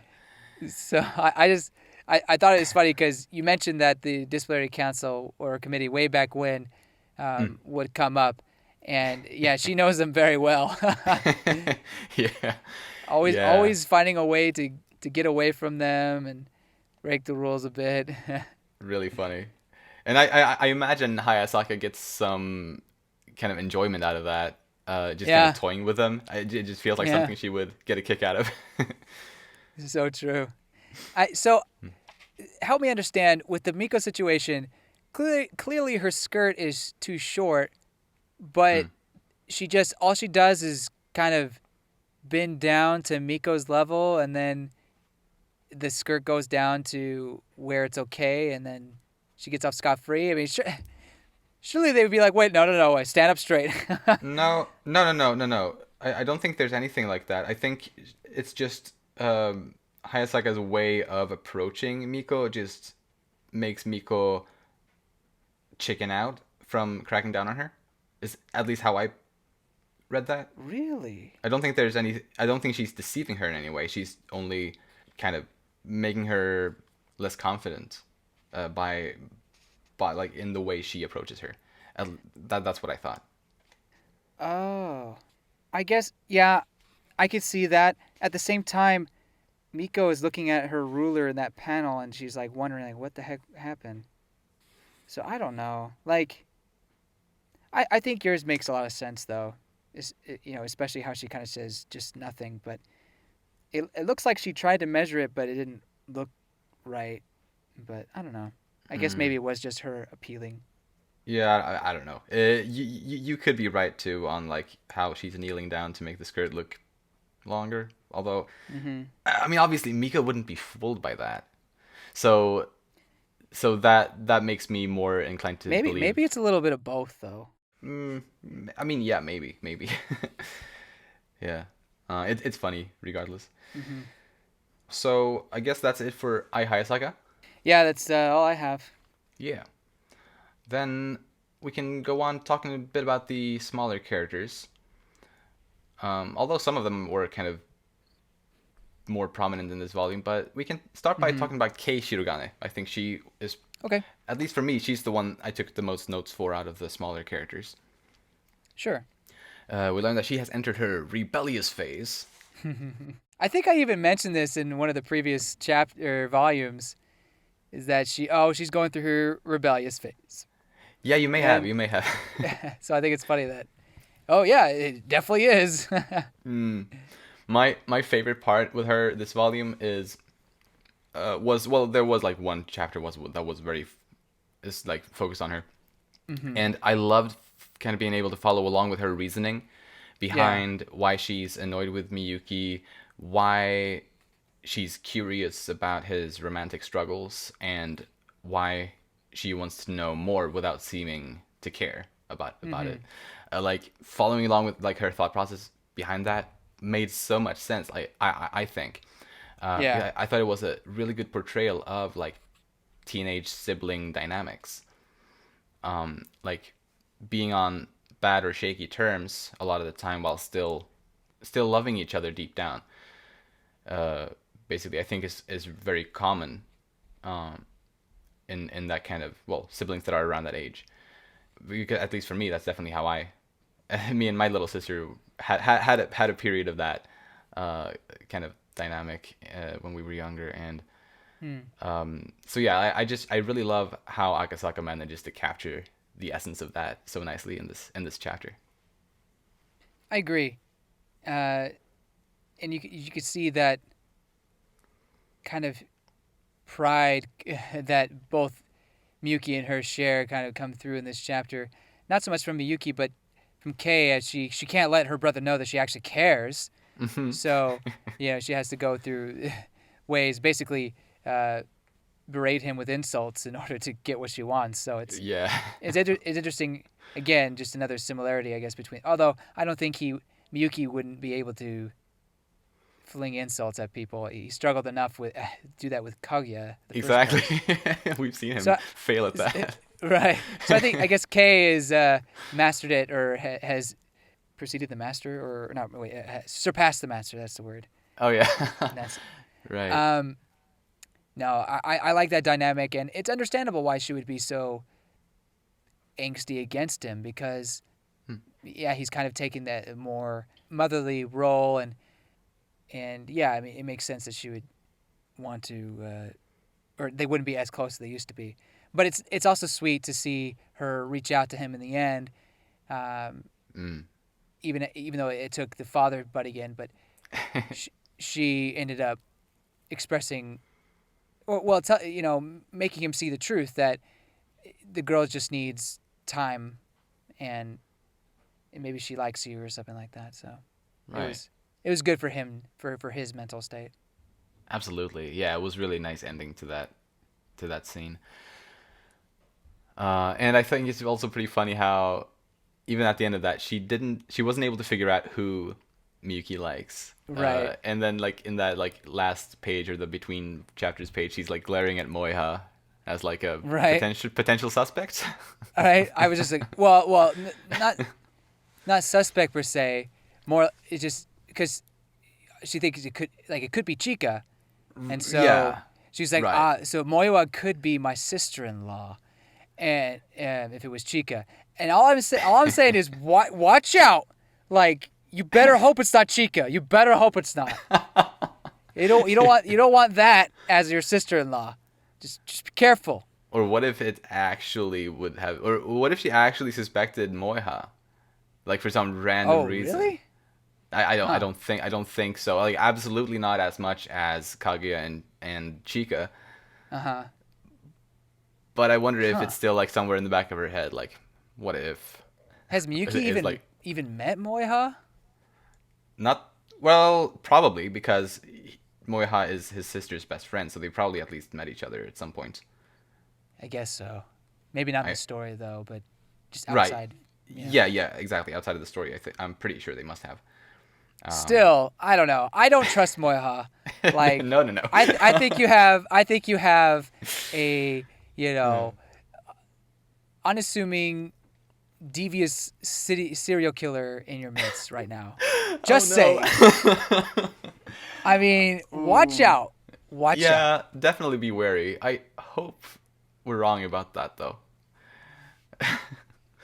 Okay, serial killer was a bit much, but I get bad vibes from her. She's so cute though. Yeah, she's adorable. But yes. She's the first evolution of the Chika line. Exactly. Oh my god. Of course she's beautiful. The evolution page was hilarious, by the way. Yes. Since you so brought good. it up. But I guess we can talk about Daddy Shirogane, or Mr. Shirogane. I have mixed feelings on him. Okay, tell me more. So he helps Kaguya a lot there. Like, I understand her feelings, and I guess in the end of the day, it worked out. But at the same time, well, okay. I guess I'll list the positives. So he helped Kaguya, and then he seems to want to be there for his children, which is good. He's still in love with his wife, even though she left him. He's kind of, I guess, optimistic that she might come back. He hasn't even signed the divorce papers because he still loves her. Oh, Yeah, so sad. Yeah. Oh, I feel bad for him. So the other side is, I don't know how mentally stable he is right now, because I guess he can't hold a job. He's obviously lovesick, understandably so. Yeah, and he was also unable to like help Miyuki out with like romantic advice. Like he was affected by it, like in a negative and like in a bad way. Yeah, just mentally, I don't know if he's there. And then just the kind of the way he behaves at the student festival, I don't know. Like, I don't blame Miyuki being embarrassed at all. Yeah, definitely. But he is a very genuinely good guy, though. I think you can really see where Miyuki and Kei got that from. Like they're just pure hearts. I think their dad definitely has that, but he has other issues. Right. Well, I think I'm just surprised how much of a wreck and emotionally traumatized he is.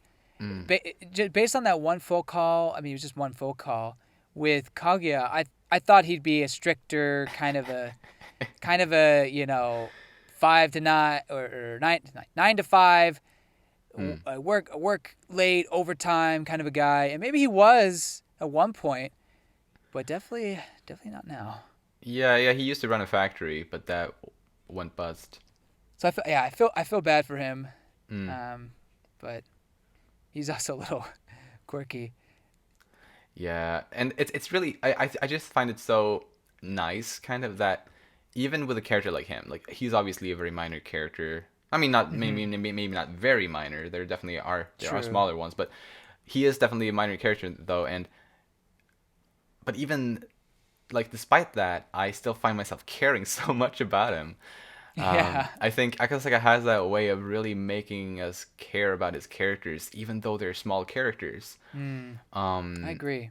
It's like I just want Mr. Shirogane to find happiness and lead a happy, healthy life. Like I just wanted to move on.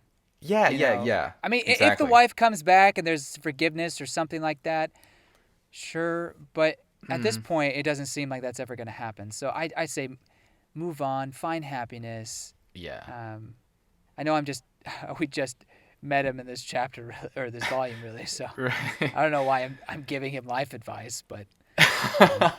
No, but he deserves it, and I think, and I agree. Like I think the best kind of character arc that he could go through, at least from what I can imagine right now, is one where he is able to move on, and I mean maybe he meets someone new, maybe that makes it easier for him. But regardless, moving on, as you said, I think. I just had a terrible thought. What's that? What if the person he meets is Chika's older sister? Oh, that'd be so weird. The age gap would be so too much, but it would be hilarious. It would. It would be uncomfortable and hilarious. And very uncomfortable. That's why. Anyway, it's never gonna happen, but it would be hilarious if it did. So because the reason why I said is because I was thinking, okay, well, what are the single adult women that I could think of? And she was the only one I could think of at the time. So. Yeah. But anyway. Yeah. Pretend like I never said that. We'll try. Real quick with Shirogane, father, Mm. I was scared for a second when he was filming Chika. Yeah. I was like, whoa! Exactly. I knew this guy was. Okay. He's just doing it for Fujiwara dad. Okay. Yeah. That was funny. I guess we can talk about the Fujiwara dad next. Sure. Since we touched on him. I like how everybody's embarrassed by their parents. Chika was embarrassed by her dad. Miyuki was embarrassed by her dad. Yeah. I mean, it's they're at that age. Yeah, they are. I think a lot of people were or totally. are embarrassed at that age about their parents. Yeah. I know I definitely was. I still am. No, I'm sorry. But yeah, it was really fun to see him, and he doesn't at all come off the way I had expected based on kind of because he seemed like he would be like a really really strict kind of guy, and maybe he is at home. I don't know, but maybe. But I thought he came off as a very kind of pretty cool guy. Warm, understanding, friendly kind of guy. Yeah, but my favorite part about his appearance in this volume was that one of the things he says it with the same speech bubble that Chika has. I don't know if you noticed that, but I thought that was a really funny little thing. Oh, is it the bubbly one? Yeah. I never noticed that was Chika's unique speech bubble. Huh. Well, maybe it's not unique to her, but she pretty much always has it. Okay. Like she's the one character that has those types of speech bubbles consistently. So I thought it was really funny to see him have it. That's interesting. But yeah, you touched on the gag at the end of that interaction, which is, I mean, obviously a callback to two instances, I think. Yeah. Or sort of. Well, obviously it's Kaguya kind of having those kinds of thoughts about a Fujiwara family member, and then it's like the 180 turnaround, which is a reference or a callback to I think it was in volume 4 where that happened. Right. But yeah, that's really funny. I also love that we understand why he's so strict with Chika. Right. It's because he feels like he failed with the first child. yeah, that was actually really nice. Little. I don't want her to end up like that. I mean, I felt bad for the older one, but I guess she is pretty risque or kind of carefree, I guess you could say. Yeah, it's really, really interesting to get that information about that. And yeah, want to move on to Nagisa Kashiwagi? Sure. They're not a lot, but we did learn that she is one of Shuchin Academy's scary VIP students. Oh, really? She was sitting there, yeah. She was like in that image of the scary VIP students. What's a scary VIP? Oh, sorry, maybe I'm not explaining myself well enough. After the whole sports festival thing, Kaguya and Hayasaka were watching Kyoko and as she walked away from the place. And Hayasaka suspected that Kaguya might have had something to do with her changing schools. And Kaguya denied it and said that there are other students that kind of have that kind of power as well. And there was a panel of some, I guess, popular or high-class students at the school that just looked kind of scary. And among those were Nagisa. Right. This group is actually, at least if I'm remembering correctly, this group was the one that Miyuki had to talk with, like all the councils. All the clubs. I mean, I had that thought as well.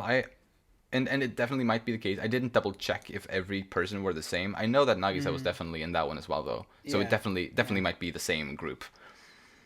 But yeah, I thought that was really funny. Indeed. It's a shady business. I mean, it kind of fits.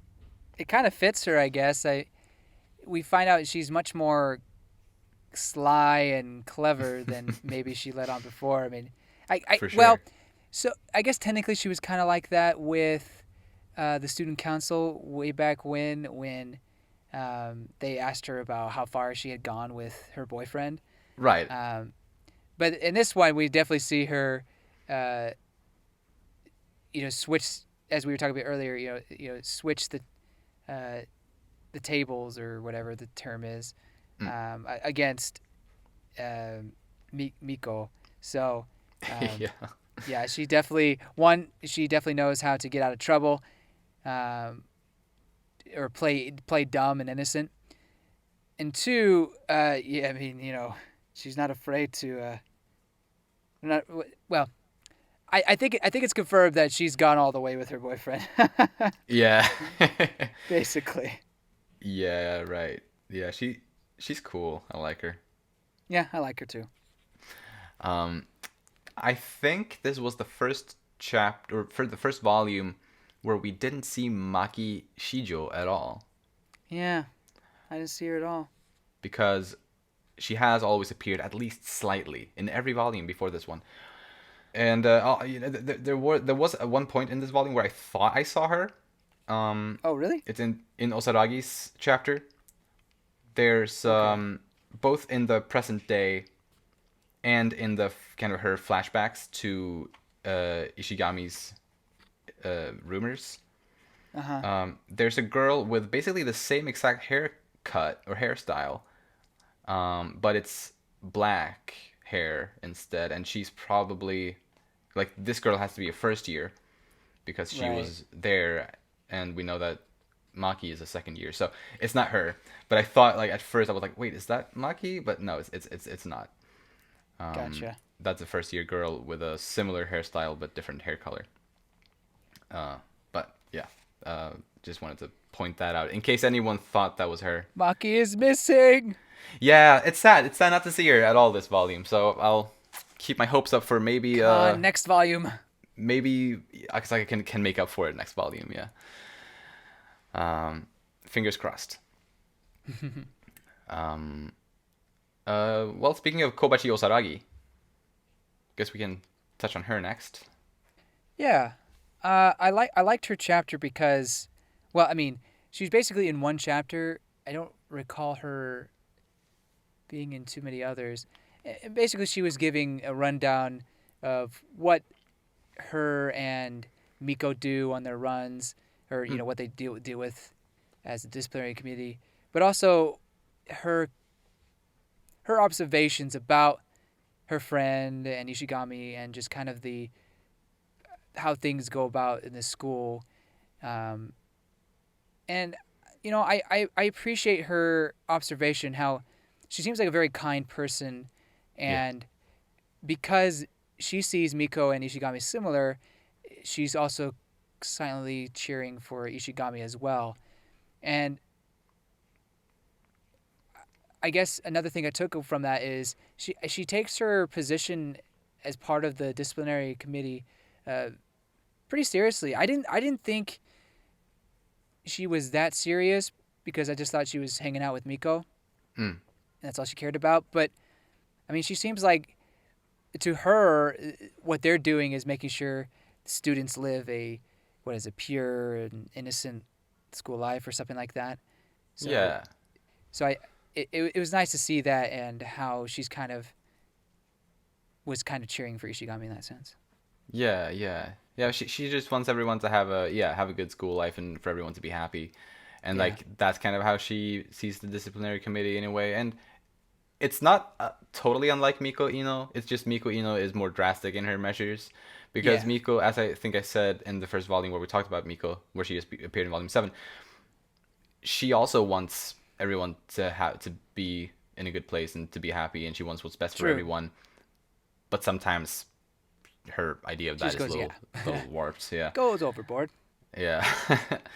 But yeah, I agree. Like, it was really nice to have a chapter where we got to really follow along with Kowachi's or Osaragi's thoughts, and it was nice to get her kind of view on the rumors about Ishigami before we as readers got the whole picture on that.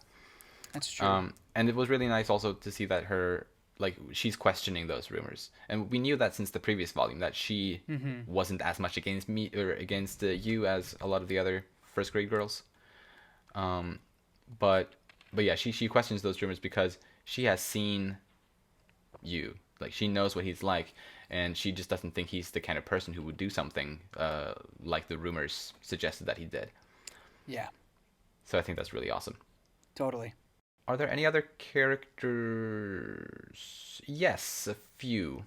Well, we sort of already talked about Tsubame, Koyasu, and Kazuno, the Yeah. captain and vice captain, or leaders of that. Yeah, we talked about those. So it seems like Tsubame will, I guess, be somewhat of a character going forward because she was at the end. It said to be continued, Mm, and her art was there. So I'm guessing. I mean, yeah. to be continued. I know doesn't necessarily mean that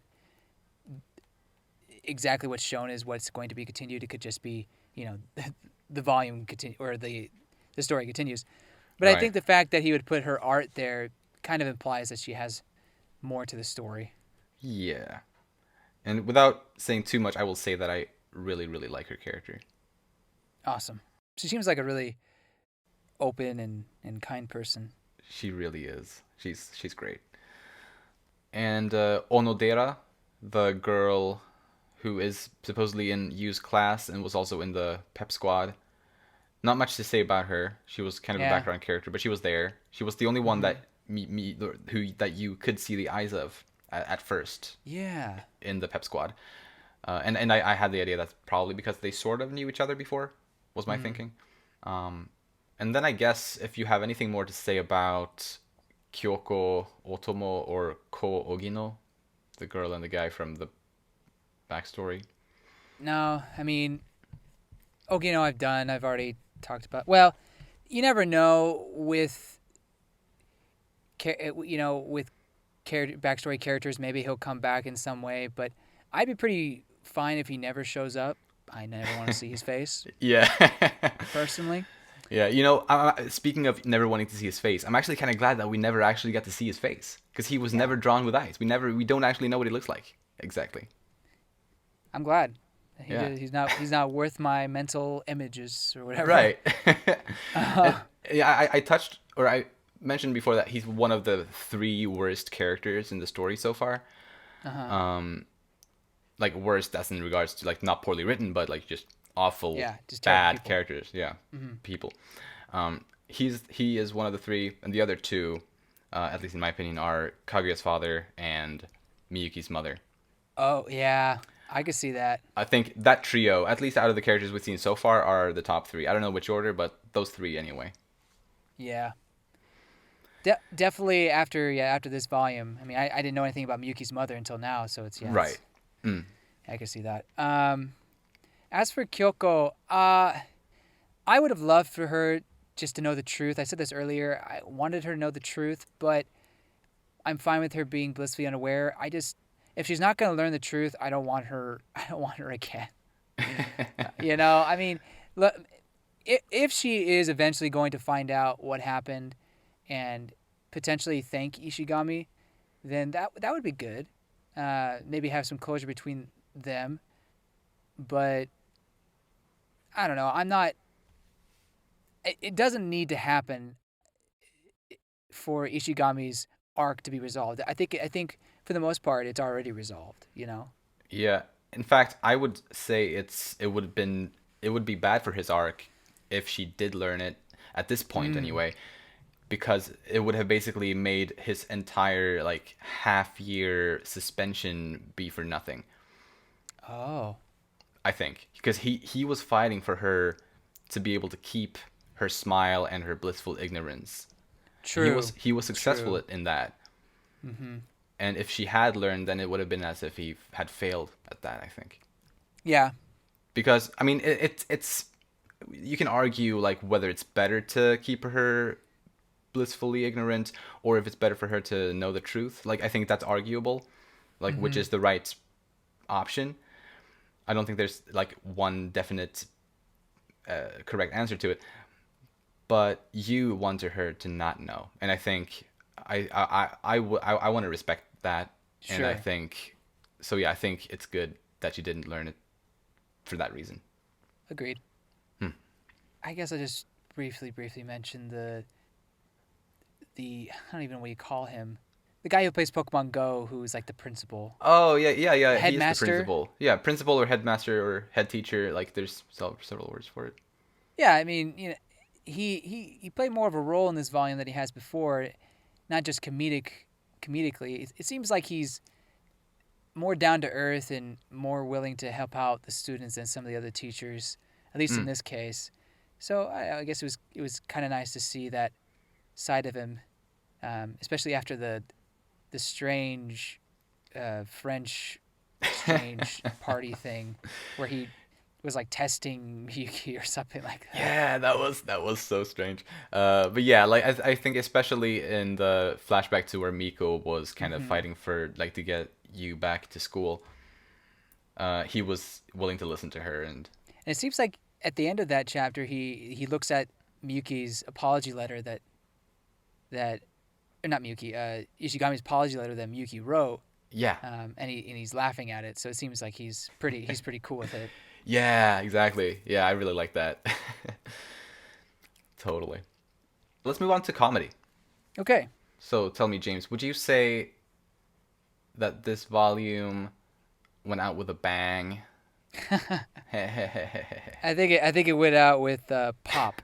Is probably more. Yeah, but it was a big pop. It was a big pop. I want to talk about that first. I want to kick off the comedy discussion by talking about that chapter. I think because I thought it was just such a good chapter from a comedic standpoint. All of the 5 main characters of the student council members, they all had like something really like fitting for their characters, and I thought was really funny. We had Miyuki. He was glad that there were no stakes in the game for once, until he kind of got scared and kind of intimidated by the balloon popping in his face. So he ends up wanting to not lose anyway. And he recalled his father's words of wisdom, and only to ignore them after that. And Ishigami had a similar thing where he was expected to not be afraid because he had recently gone through this amazing character arc, but he also just chickens out of that. So great. And Kaguya tries to like use her calming ritual. You touched on that before, but obviously she can't do that, and she wishes that Hayasaka was there to save her. And she even cunningly tries to pop the balloon with using 2 different methods. She tries to pop the balloon when it's not her turn. And Chika, just when she starts pumping, she doesn't stop, or she does stop, but she pumps and pumps and pumps and pumps and pumps. And what I thought, regarding Chika in this chapter, I thought it was interesting that she tells Kaguya that she needs to pump with both hands, which I think Kaguya would have been able to pump with only one hand. But Chika tells her that she has to pump with both of her hands. And she turns down the tangerines when it's her turn, only to take the tangerine when it's somebody else's turn later on. So I feel like, was that all intentional? Of Chika? Did she have that all in mind? Like, is she that clever? I don't think so. I think maybe. Definitely not the tangerine. The 2 hands things, I think that's just a rule, because I've seen this is kind of a Japanese game show type of thing where you pump the balloon, and I think the rule is you have to use 2 hands.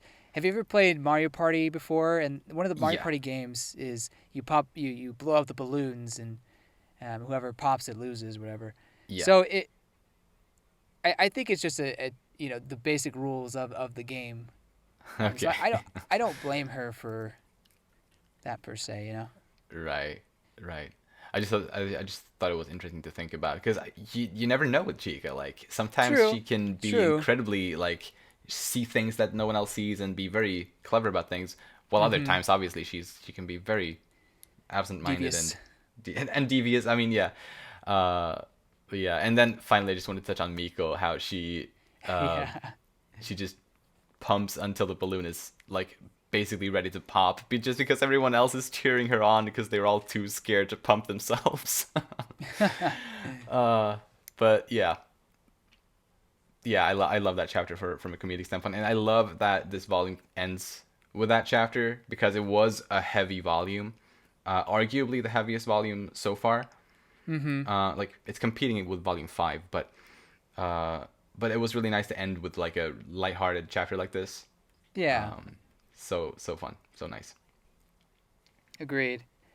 I think my favorite comedy chapter is either the Shirogane dad talking with Kaguya, or the Chika teaching one. Both of those are hilarious in my opinion. Oh yeah. I guess real quick about the Shirogane dad, there's just so many gags in it that it's really I don't know. It's just nice to see so many different characters bring a different personality and kind of sparked to the story. And I'm having trouble turning to it. Where the heck is it? Oh, here it is. I already mentioned the part where he's not accidentally, when he's filming Chika, and how that scared me. But just how you see how similar Chika and her dad are, and then Kaguya gets mad at the whole family, but also how the Shirogane dad kind of tricks Kaguya into confessing her love in a way. Yeah. So I don't know. It was really funny to read all that, and see Kaguya's expressions. They're really funny. Yeah. and also when she finds out that that Shirogane is Miyuki's dad, she just kind of loses it. It's so funny. Well, so does Miyuki too. Yeah, like they both lose it for different reasons, but it's so funny. They don't know how to react. Yeah, exactly. Like, oh boy. I also thought Kaguya's panic meter in the chapter when she was good. She has to confront Miyuki. That was really funny. Like it was so exciting and hilarious at the same time in a way that Akasaka just is so good at doing those types of battles. And obviously we talked about Ye Crazy Ha. Ye Crazy Ha. Oh yeah, that chapter. I think that chapter is up there with my favorite in this one, just because you get like the good moment of Ishigami trying to do something, and you get that great bond with him and Kaguya, but you also get a lot of good comedy moments too, with Miko randomly coming in, Kaguya messing up with his makeup, and just all sorts of good feel comedic moments. For sure. And one of my funniest like one-liners this volume was Mr. Shirogane when he said, "I'm your sugar daddy." He doesn't even know what it means. That's not what it means. Oh, that was like cringy and just it killed me. So true.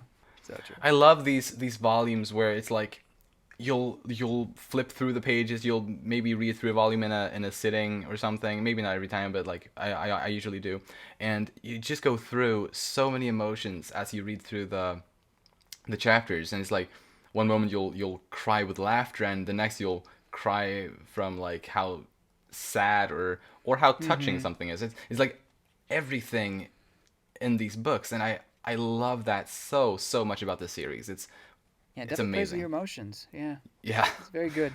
Very good. And I guess Chika's passive aggressiveness and how she had like in parentheses LOL. Yeah. like, I really want to know what that was in Japanese, because it was confusing in English.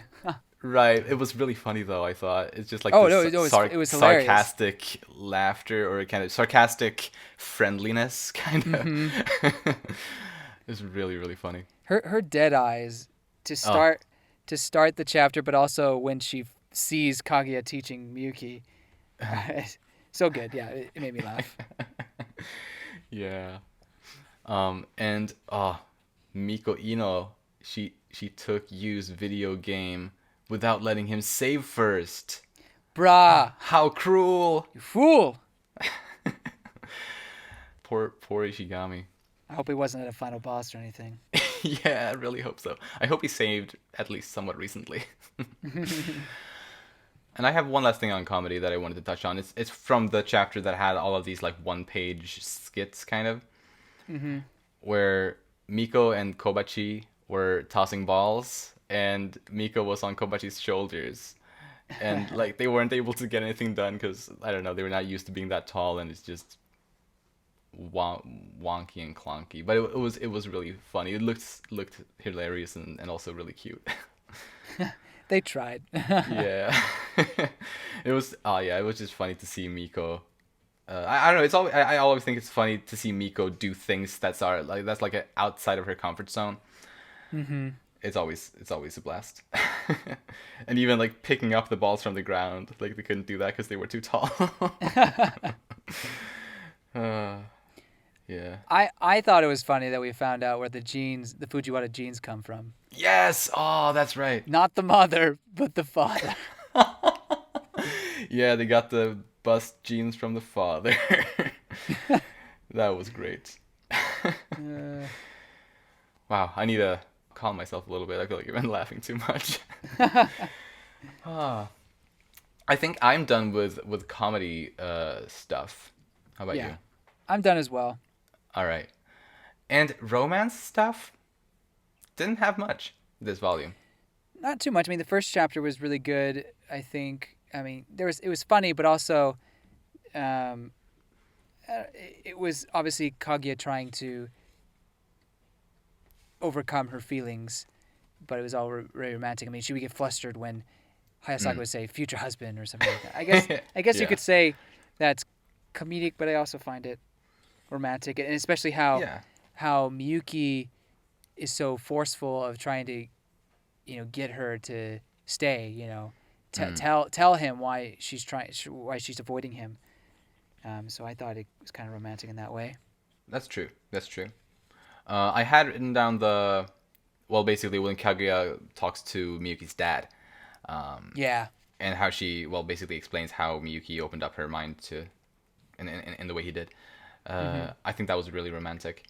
And other than that, the only other thing I wrote down was the little bit where, basically after the whole, after Miyuki has understood sort of why Kaguya might have been avoiding him, and after Kaguya has gotten over her issues with that, they are able to talk like normal again and actually walk together to the student council chambers. That was just a little thing, but that was one of the romantic moments in this volume that I really liked. I wrote the same thing actually. Sweet. I like Kaguya's expression there too. Like she seems so proud of herself. It's like, yes, I did it. Yeah. Kind of a thing. It's awesome. And I guess Miyuki's kind of relieved. I know this is romantic, but I thought it was really cute. And it's not really a part of the story either. The illustration for chapter 84, Battle 84, where they're Chika and Kaguya kind of biting the ears of this Miyuki doll. I don't know, it's really cute. But it's like they're fighting over him. I don't know. I thought it was cute. Just how serious. Chika's got her angry eyes on, and Kaguya looks so embarrassed or whatever. Yeah. It's a funny little teaser kind of for what would happen in that chapter. Yeah, exactly. For sure. I think that's all I have on romance. I mean, as I was reading this, I could try to like pick up on potential things and whatnot, but it would have been very nitpicky and kind of digging. I agree. More so than I would even do.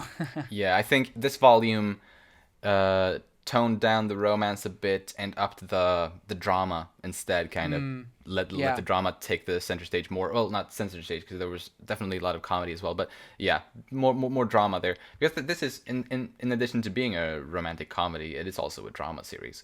Absolutely. Yeah. And for sure. That definitely shows in this volume, I think. So yeah, I guess that's it for this discussion. I think this might have turned out to be the longest Kaguya discussion we've ever done. But it's also the longest volume. There's a lot of characters. True. The longest volume so far. Yeah, so I think that's fine. This, I gotta say, is probably my favorite volume so far. How about you? Yeah, I think I gotta say the same thing. I love 5. I love the last one. But yeah, this one, Ishigami's backstory and just how everyone is gelling so well together in various ways. I really liked it, so I think it is my favorite as well. Nice. And I can say now that it was after I had read this volume, was when you became, without a doubt, my personal favorite character in the story. Yeah. And I think as well that's how I feel now again on the reread. Like at this point in the story, he's definitely my favorite character. How about you? I'm right there with you. I can't. I think he has one of the greatest character developments in this manga. So, but yeah, for me, Ishigami's number one, and we got Chika, Kaguya. Well, I think Kaguya's 2, Chika's 3. All right. Well, so that's exactly what we talked about, the My Anime List ratings, or how many people had favorited the different characters. I think it is exactly that order, the same one that you had there. Oh really? Oh, I thought Chika was 2. Oh wait. Sorry, you're right. My bad. You're right. I think I put Kaguya ahead of Chika right now. Gotcha. Yeah. But I do love Chika a lot. She's very cute. Yeah, she's awesome. But I totally see, because I imagine this was obviously done in season 2. I can see why people on My Anime List would put Ishigami at number 1, based on this volume and subsequent episodes alone. Yeah, for sure. Because this obviously is covered in the second volume of or in the second season of the anime, which a lot of people saw that last year when it aired, and so yeah, it makes a lot of sense for him to be a fan favorite right now. Mm-hmm. Absolutely. Any closing thoughts before we end the episode? Excited to keep going. Yeah, I'm super excited for volume 10. So yeah, thank you to anyone who listened to this. We have an open Discord server that you can join if you want, linked in the video description. You can also follow us on Twitter at Umami Manga. Thank you once again for listening, and we'll see you next time, where we'll talk about volume 10 of Kaguya-sama Love is War. Bye-bye. Bye.